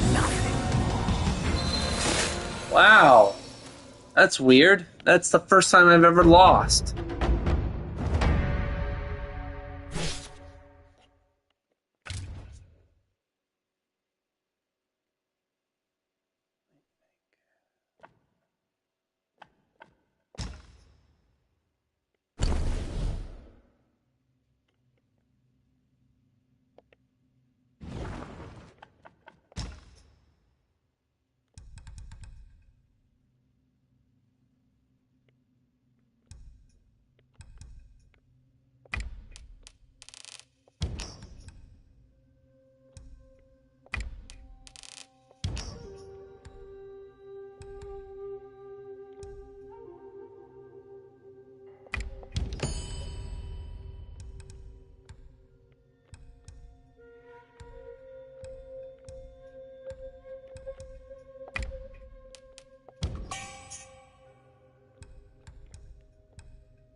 It's a great way to rack up focus.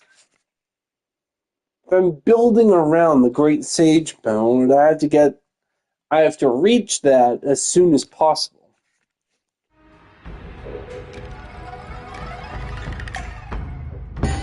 The destined one, the glorious name they bestowed on you for this guilt. I shall meet you in combat, devoid of any relics, to see who prevails.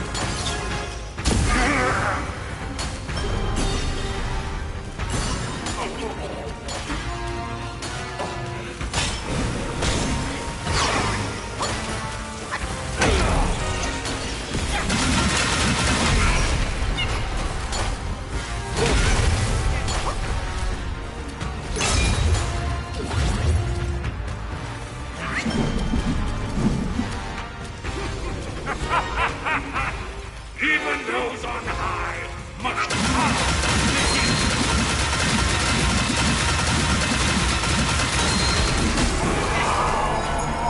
Oh, it's adorable! Behold what the great sage can do!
You shall see what the Great Sage can do. Alright, so I have to whittle him down, make him use his second phase, and then whip out the needle. Ideally... Alright, well, I know I'm gonna die at least once, this guy, so... There's another strike to bear.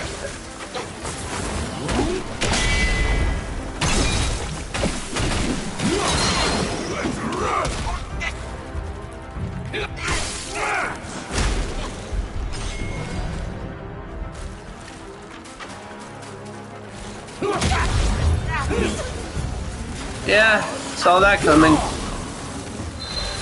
He's the one that die. He's my toughest boss.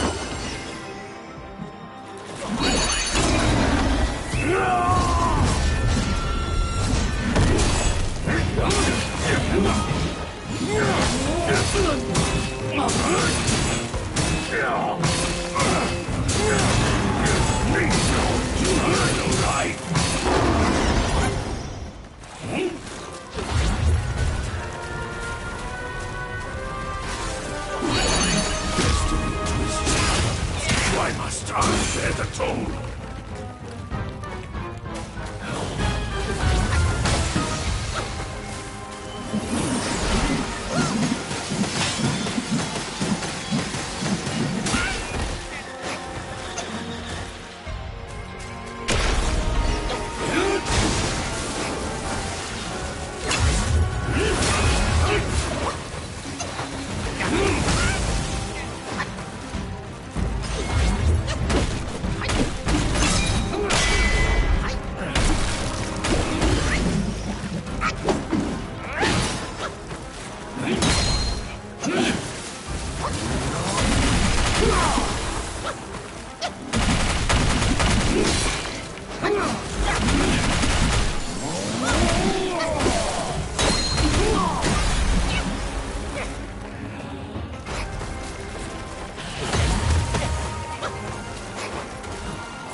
what the great sage can do!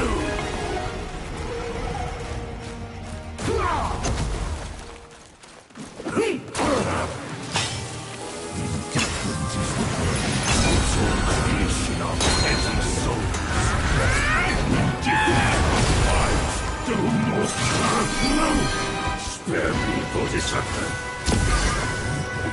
You'll never make it without that rooster and his mother.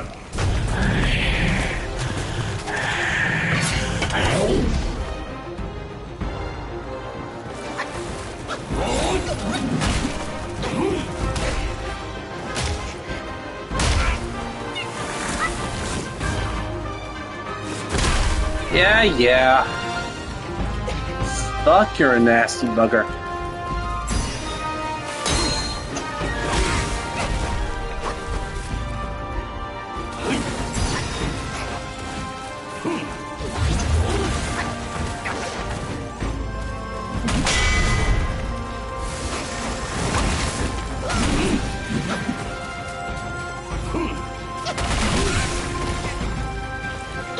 Jeez.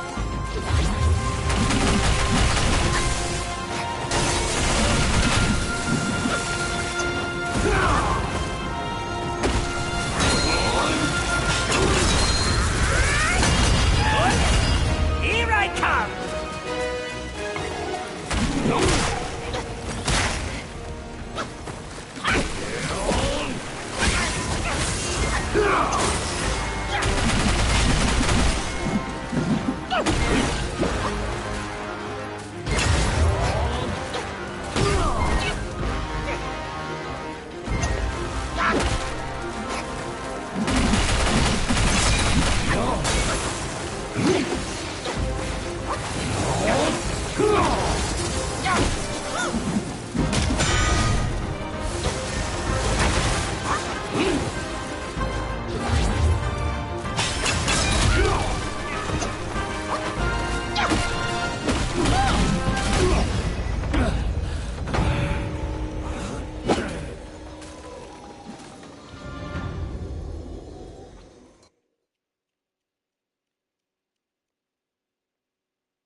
Alright.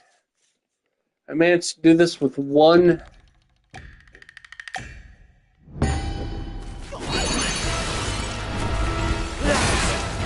Your blood! Fuel! My vengeance!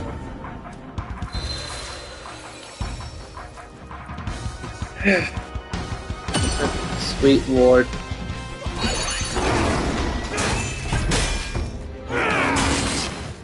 Go ahead and get it out of your system.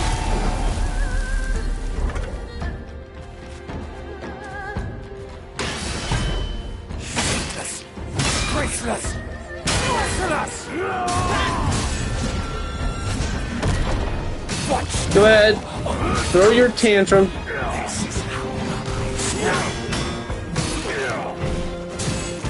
Oh, you thought you could run away from me?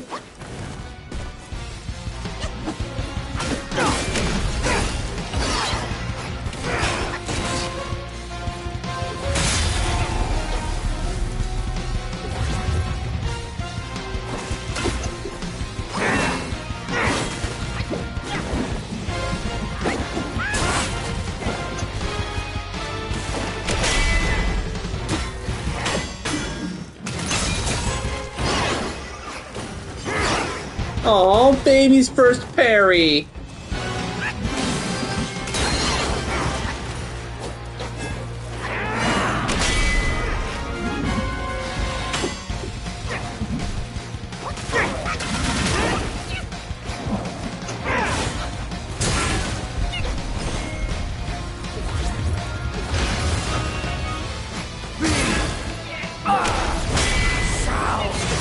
Quake! Consider it mercy. I did have a spare revive, right?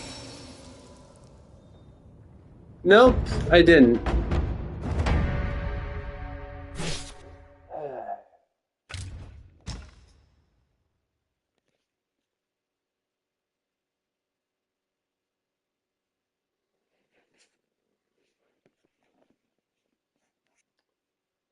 I have to beat all 5 of them just to figure out what my final opponent is. Apparently, I can't prepare for it.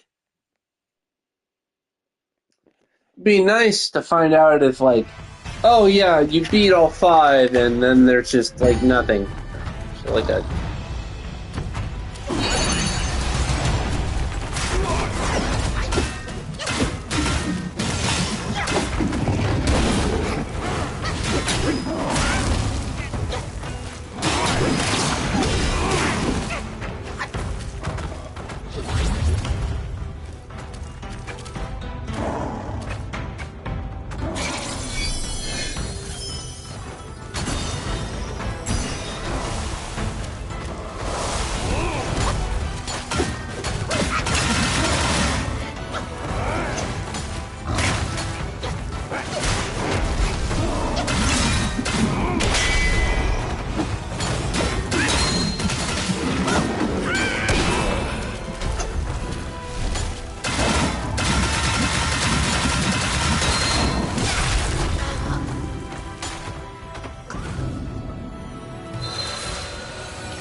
Here I come!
It'd be nice if I could adjust the probability of the revive resetting to being like strangely low to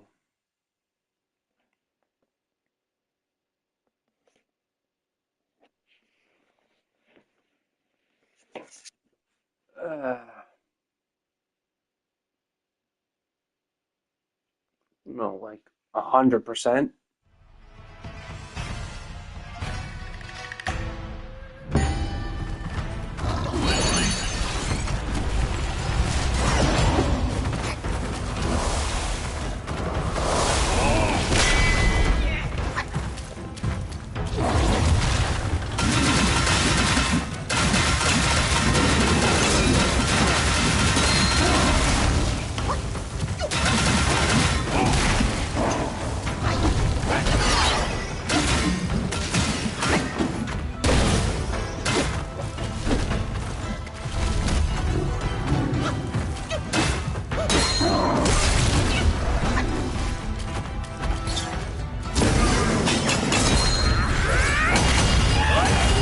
Here I come!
Time to show you what the great sage can do!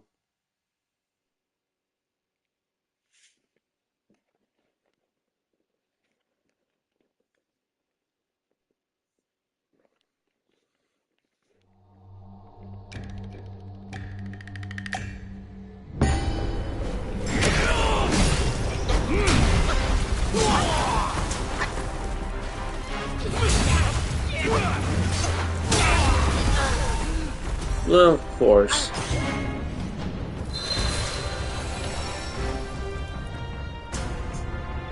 Elven Singe doesn't look bad. That's for damn sure.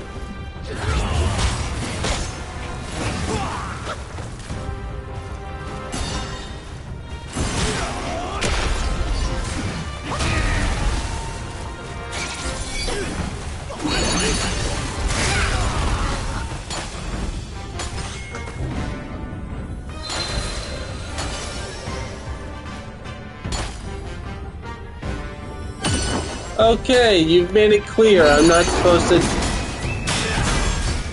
I'm just going to ignore all of your damage.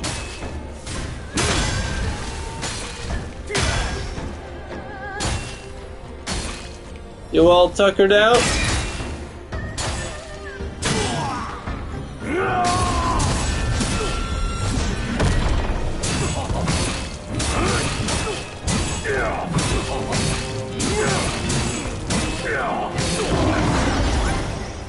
Who in all the realms can withstand its power?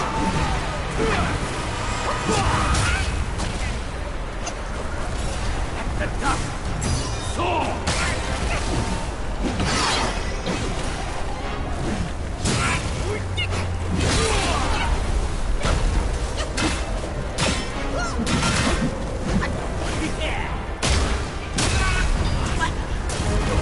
Our disciple has bested the monkey once again. Open your eyes and behold!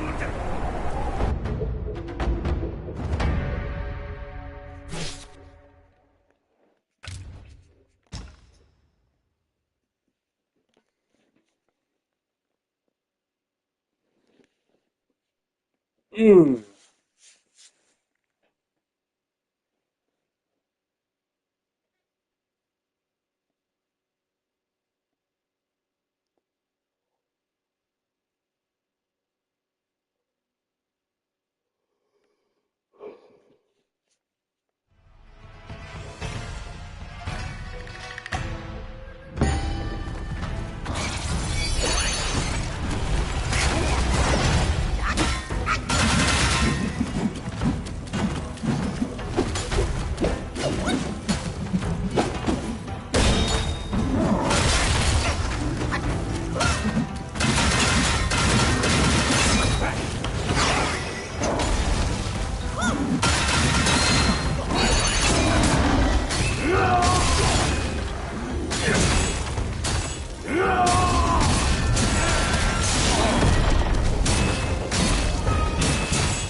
Best to get it out of my system early on.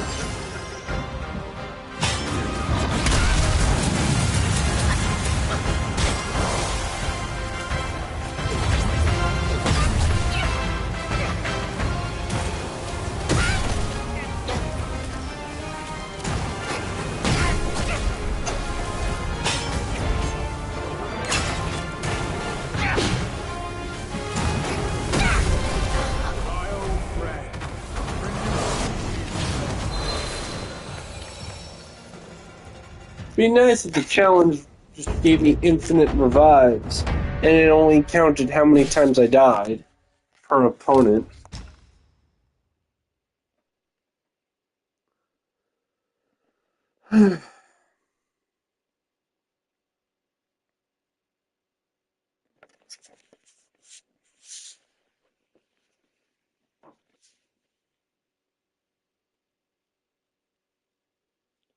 Why keep the last one a secret?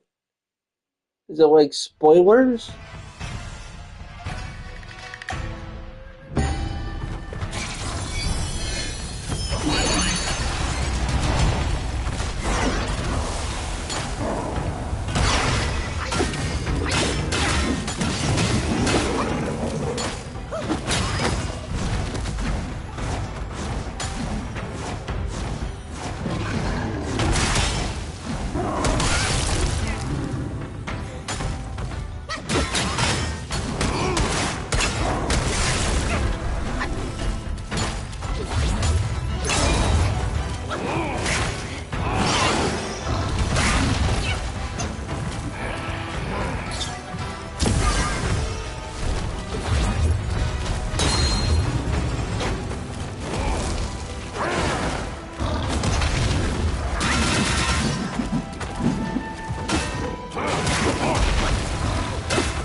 handle my Samadhi wind!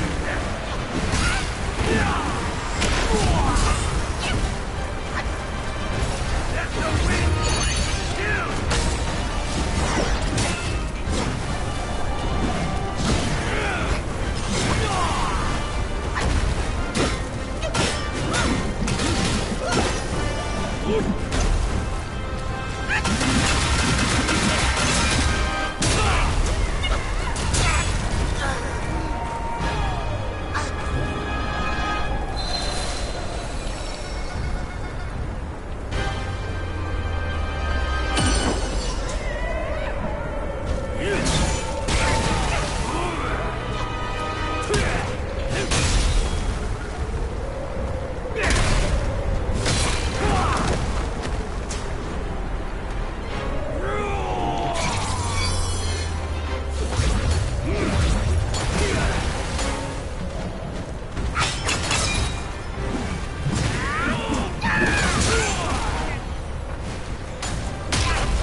Hmm.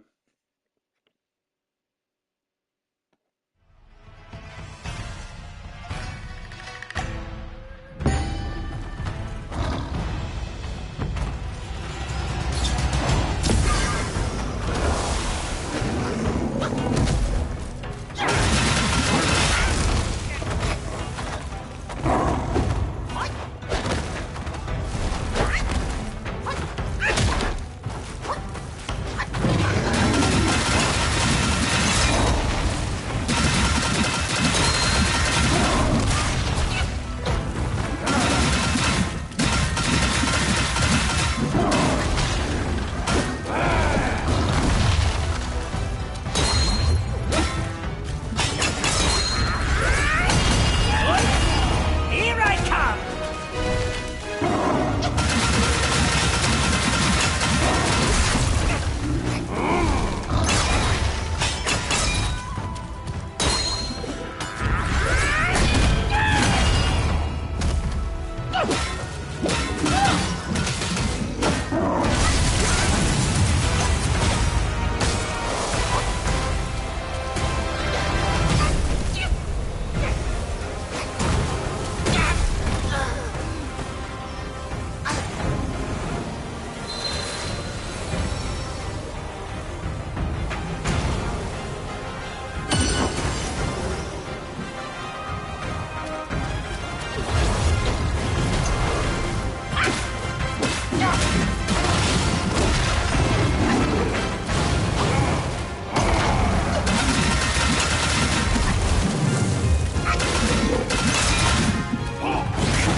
Hmm.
Every time I reach the Yellowland Sage, it's it's as though I've beaten it on the first try.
Where'd he go?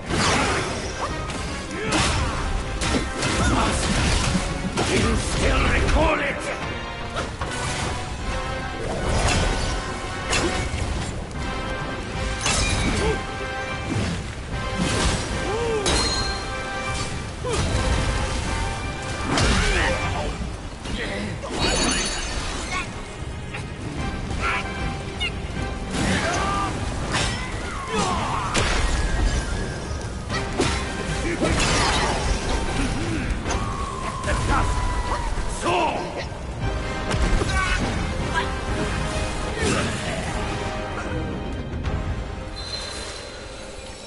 Got one of the yeah, I died. Yeah.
From this day, my name shall be Sun Wukong!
the spikes of the Shrike's tree, its victims would be condemned to suffer eternally, fully conscious and aware of their own agony.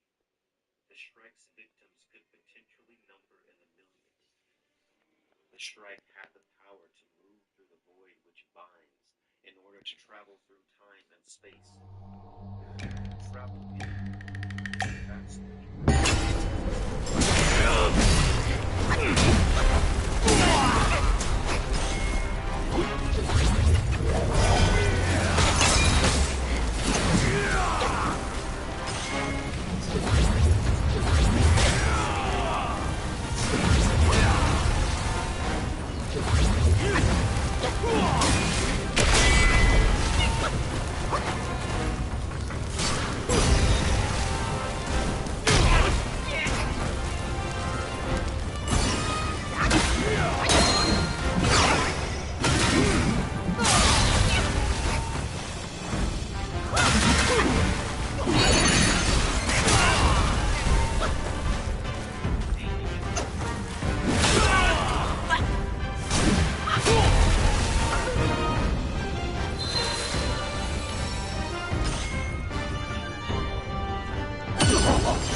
From this day, my name shall be Sun Wukong!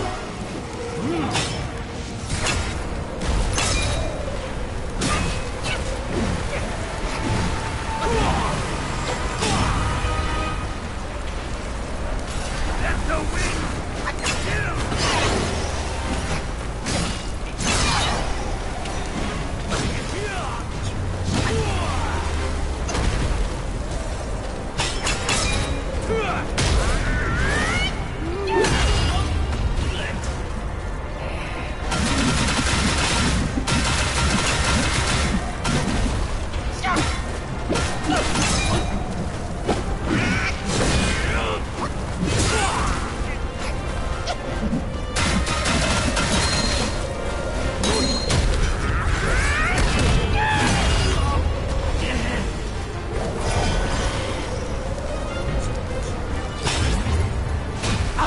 I'm a renegade!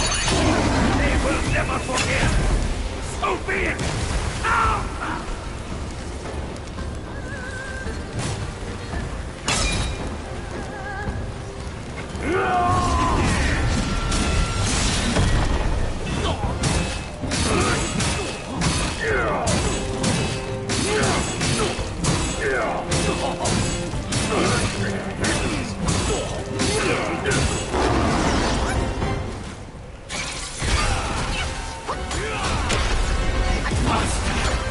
Do you still recall it? None can stand against this wind of mine!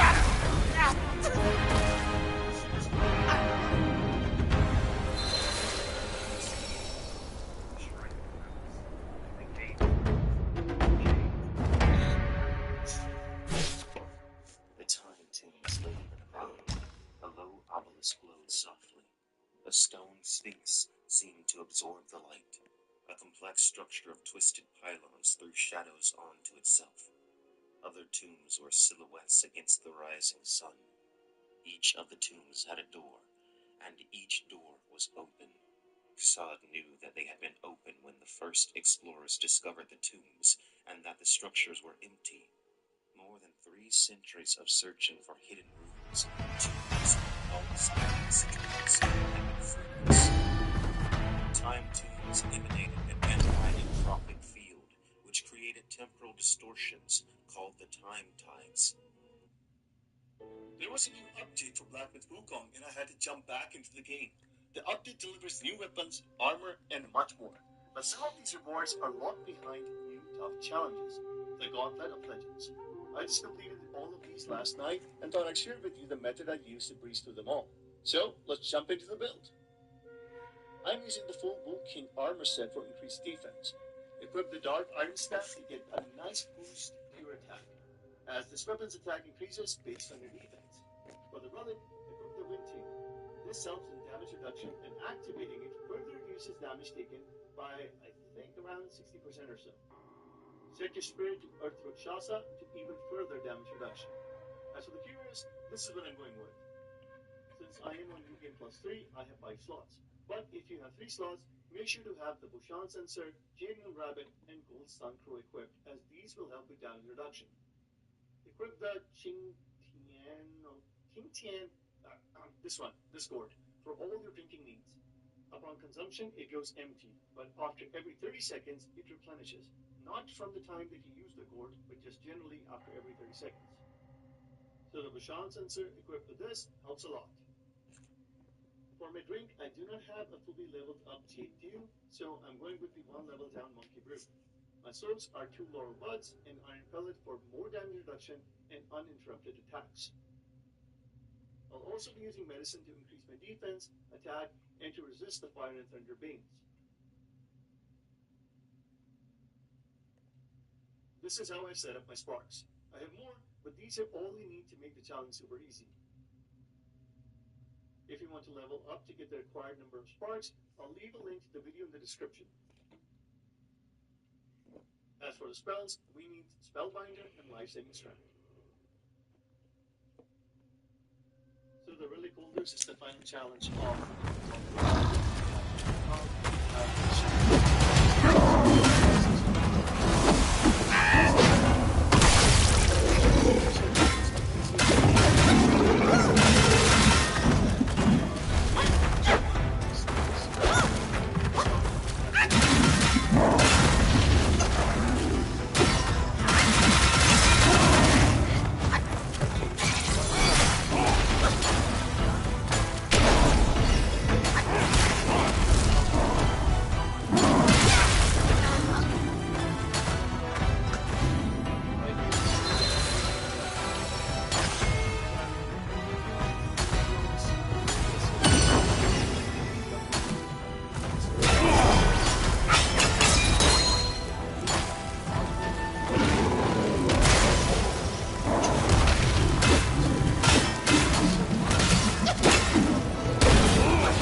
increase my defense, my attack, activate Spellbinder, and heal up, and just hold on L2.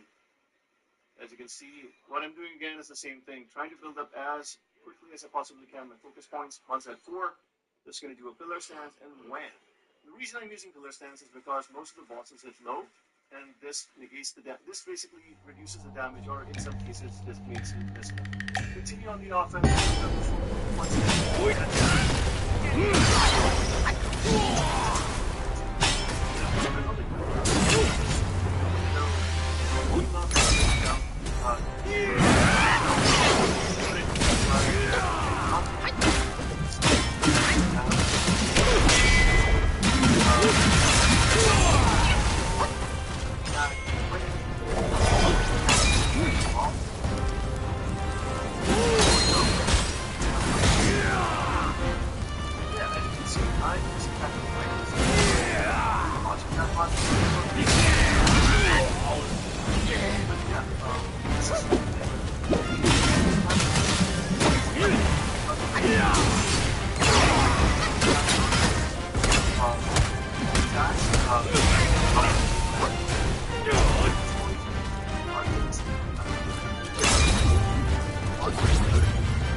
From this day, my name shall be Sun Wukong!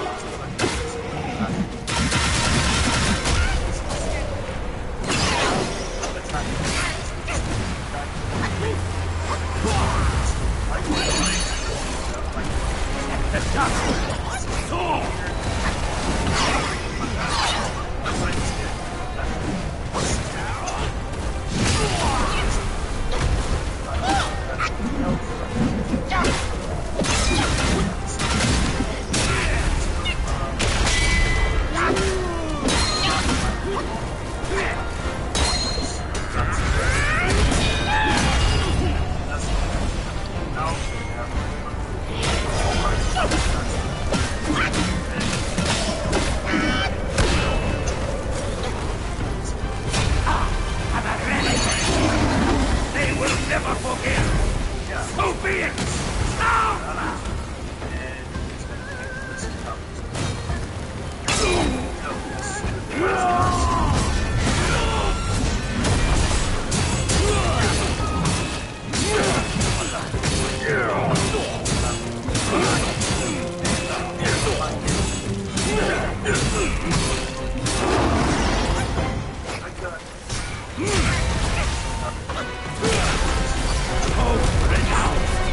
No redemption for me!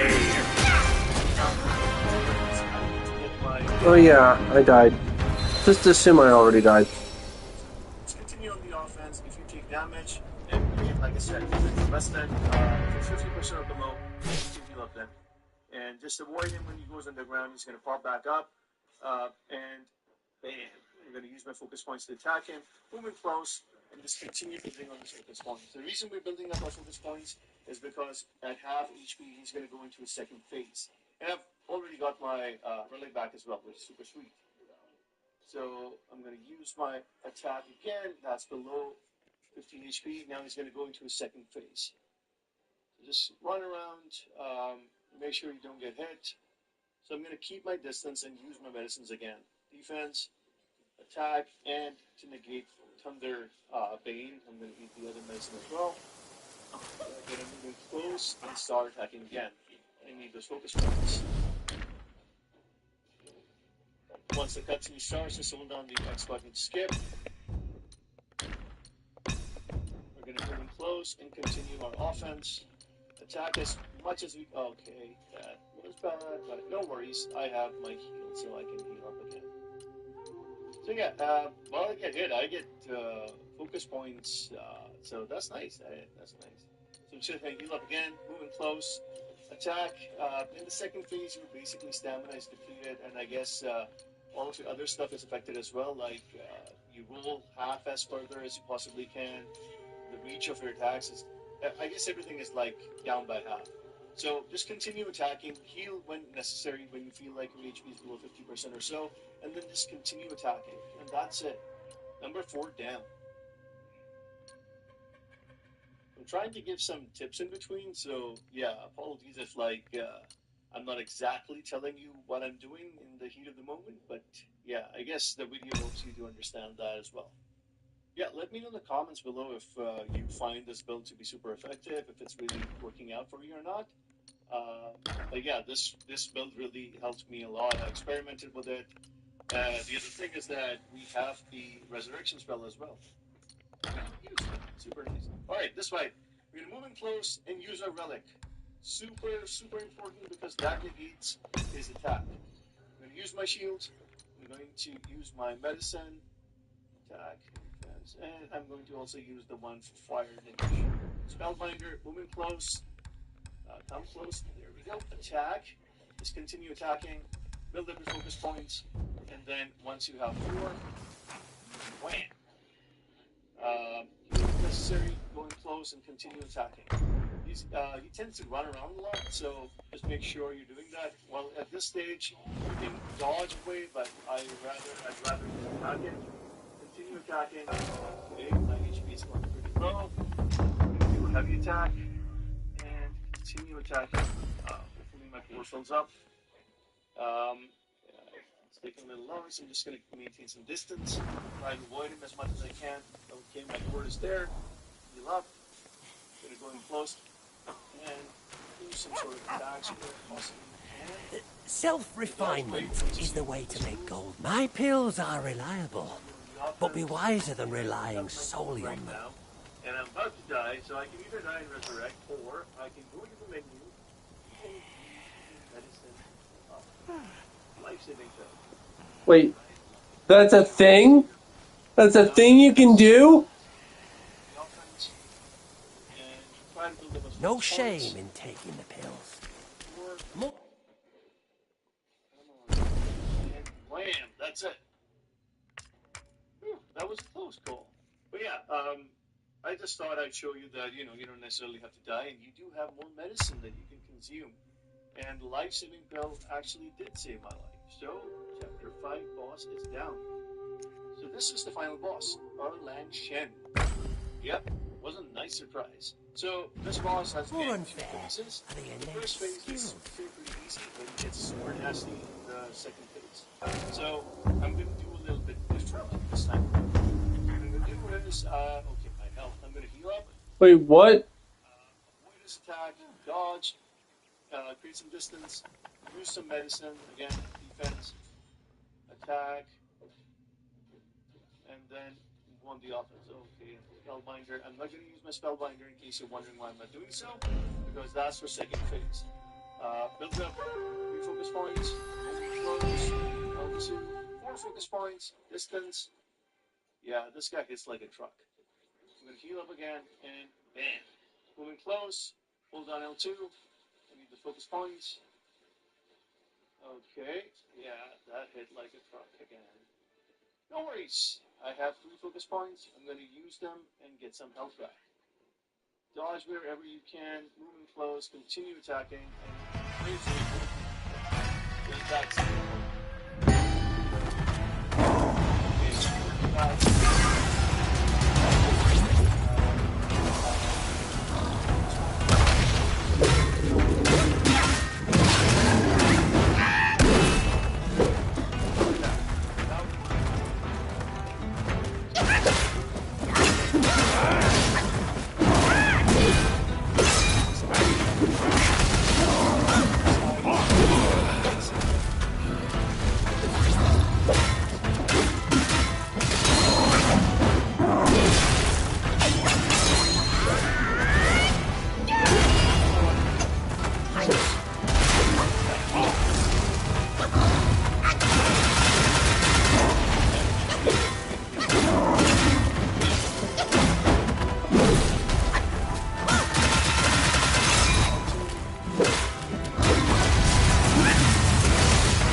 well, at least I can get some health. Going close. This should be it. Come on. One more. Okay, that was a good stagger. This should be it. This should be it. And bam! There we go. So the challenge is done. As you can see, 9 minutes. Not bad, not bad. But the fact is that it really did wonders, right? This was a super tanky build. As you can see.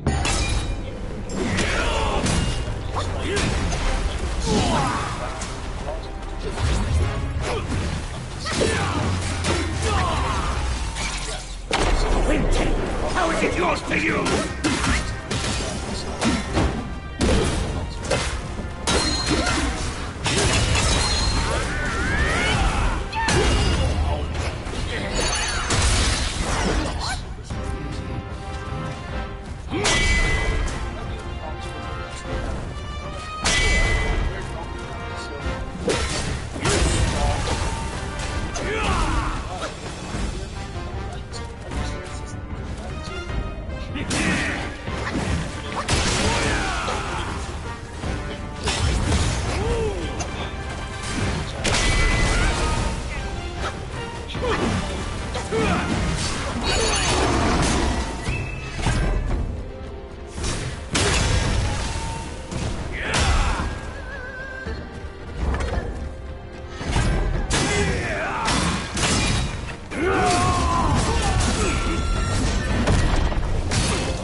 how much he hates his job.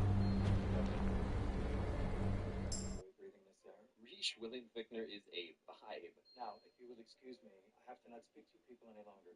Even when William Fickner is the bad guy, he's likable. And I'm 100% ending conversations like this from now on.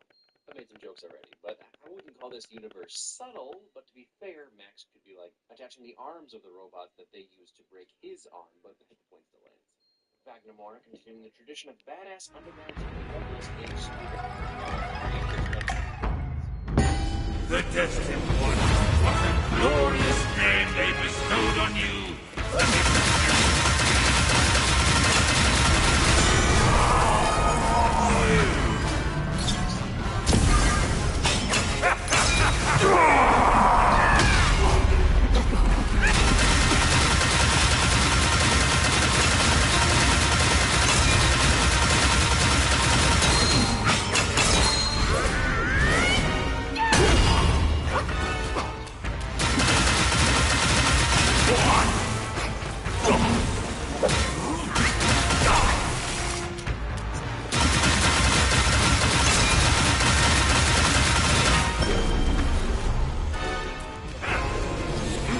The land of bliss!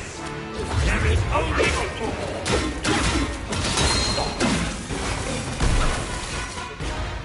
walk the path of Buddha!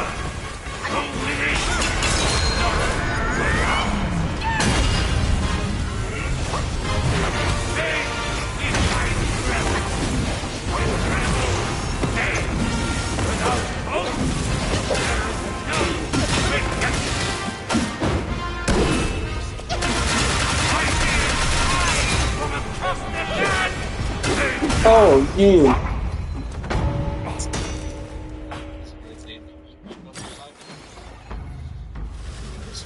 Disturbing. See, that was your first mistake. You need to have Colonel Willie Sharp down there. He's great in a stressful situation. You know, with the exosuit and the marketing materials, I thought maybe this was going to give our boy some superpowers instead of, well, liquid organs. Realism win? In 5 days' time, you will die. Honesty? Pretty much all you need to know about Carlisle is that he walks through his own factory with armed security. Hey, at least medical consent forms are still a thing in the future, and this even seems closer to healthcare for all than what we currently have in the US, so...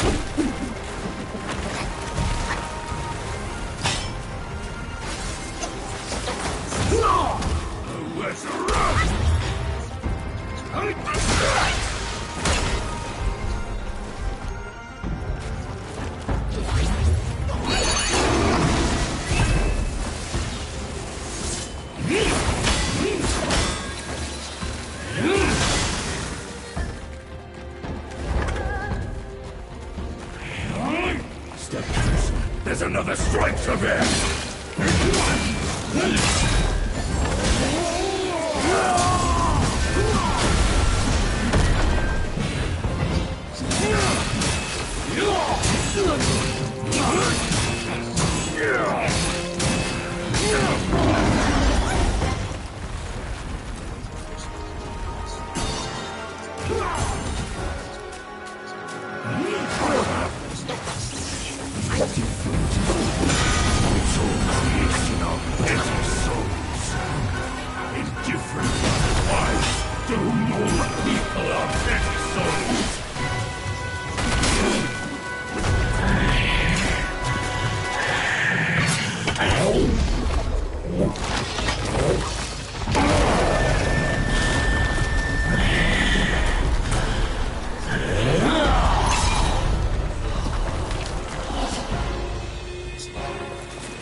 I took the pill. It's just. But all that to say, I love Sharlto Copley's accent, which, fun fact, is not his actual South African accent. It's very specific to the CCV character he's playing. You don't call a recently deactivated agent to retrieve classified information. Please remain calm. You have sustained 0 injuries. Oh, that's a real comfort. I've said it before, I'll say it again. Give William Fichtner his own movie. That is all. Look, I'm not here to say drug cops are a good thing, but that no-look grenade toss was clutch. Credit where credit's due. The recent tech slugs in this film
why not do this all the time so no undocumented ships could come to Elysium? Well, it would make it pretty tough for Elysium residents to get back from their, let's say, humanitarian trips to the slums. Cute or creepy? Cute. I'm going with obsessive in a cute way. They don't shy away from letting us know that Max's body would undoubtedly reject the suit. The areas where the exosuit is actually connected to his body look super inflamed and infected. I mean, he did just get it installed and then got in a huge fight with a sandstorm. That could end with some big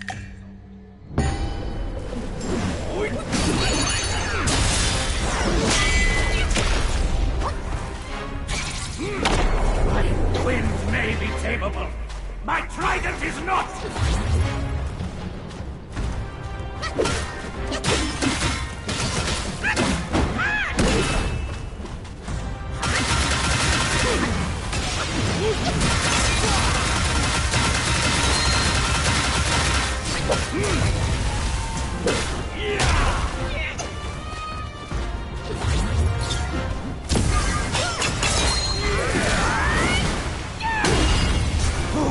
In all the realms can withstand its power!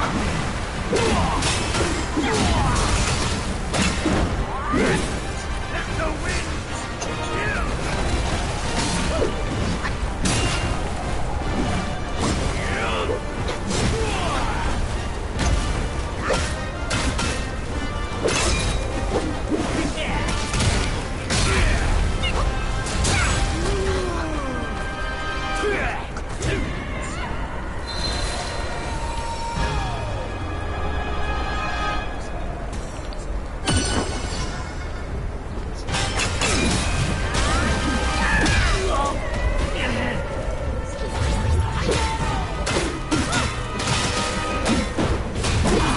And a renegade whom they will never forgive.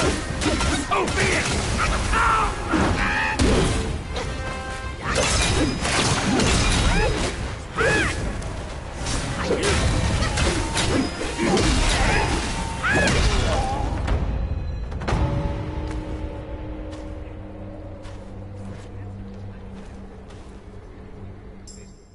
pretty funny instead of life-alteringly traumatizing. Oh, right, these guys are already altered. It's too bad Elysium is only a few technological advances away from being the Immortality Field Resort. Well, that's amazing and disgusting. Amazing. And are these lost little blips, pieces of shrapnel being removed? Crazy levels of terrible detail in this nightmare fuel. Have you completely lost your mind? Yes? I think there are probably some injuries that would...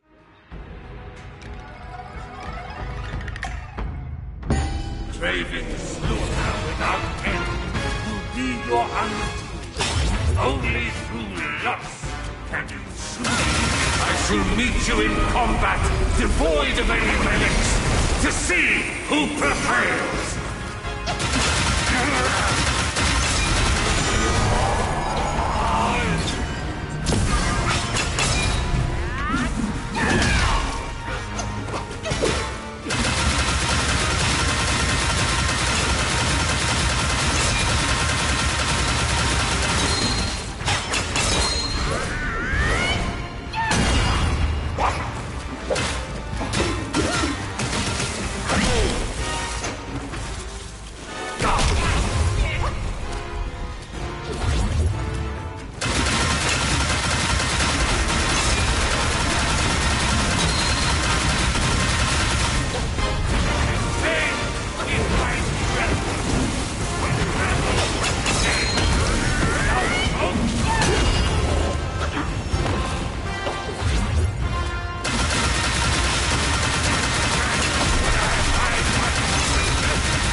Encouragement.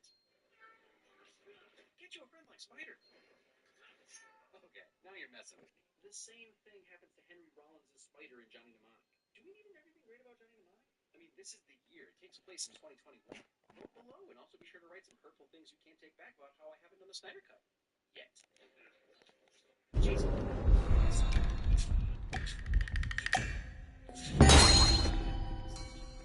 Factory workers do so well against Death Squad with killer accents. Ooh, more of that 6 stabilization. So the cherry blossoms, along with the katana, the classic samurai image. The rebels might find no rightful demise.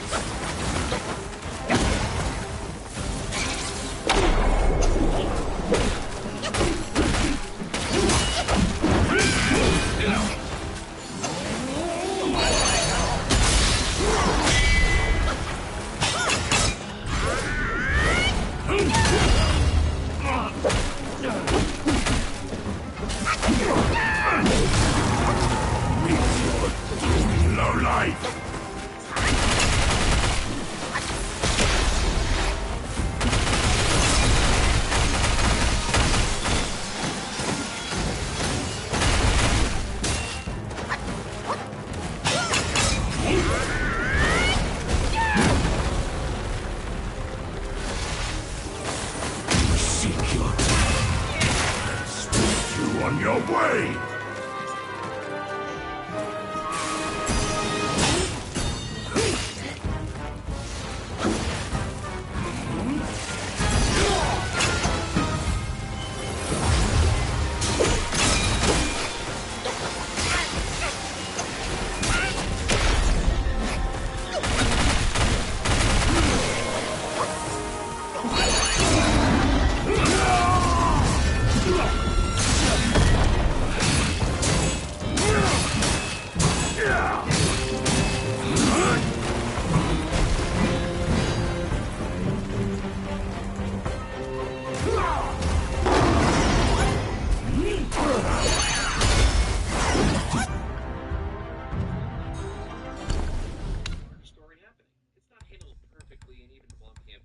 Said he's not totally happy with the end result, but often that's what makes an artist.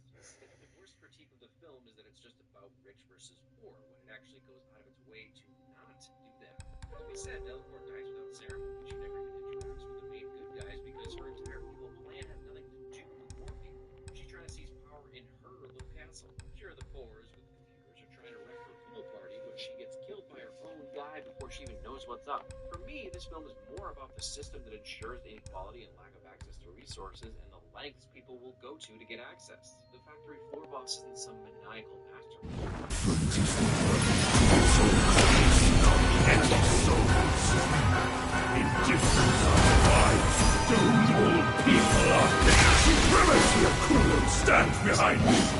I can kill every destined one I find.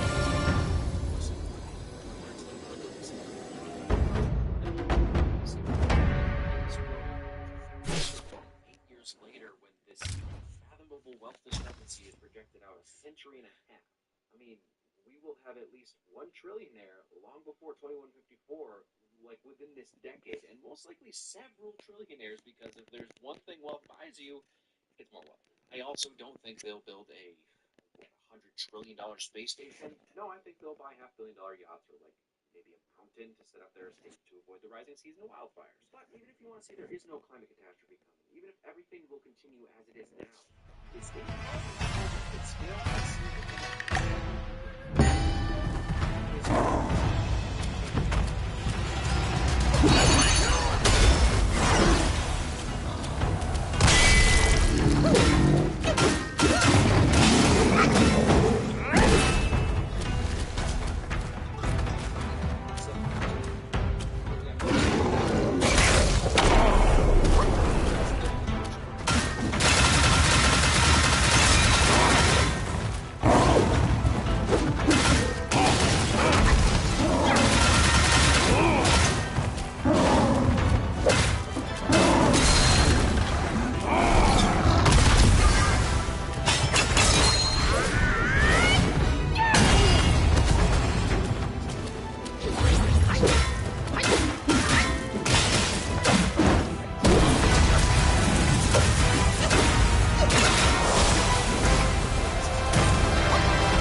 saw someone say that Elysium could never happen because a Bill Gates type billionaire would take care of everyone. You know, Bill Gates who blocked the AstraZeneca COVID vaccine from being publicly available and tried to patent it in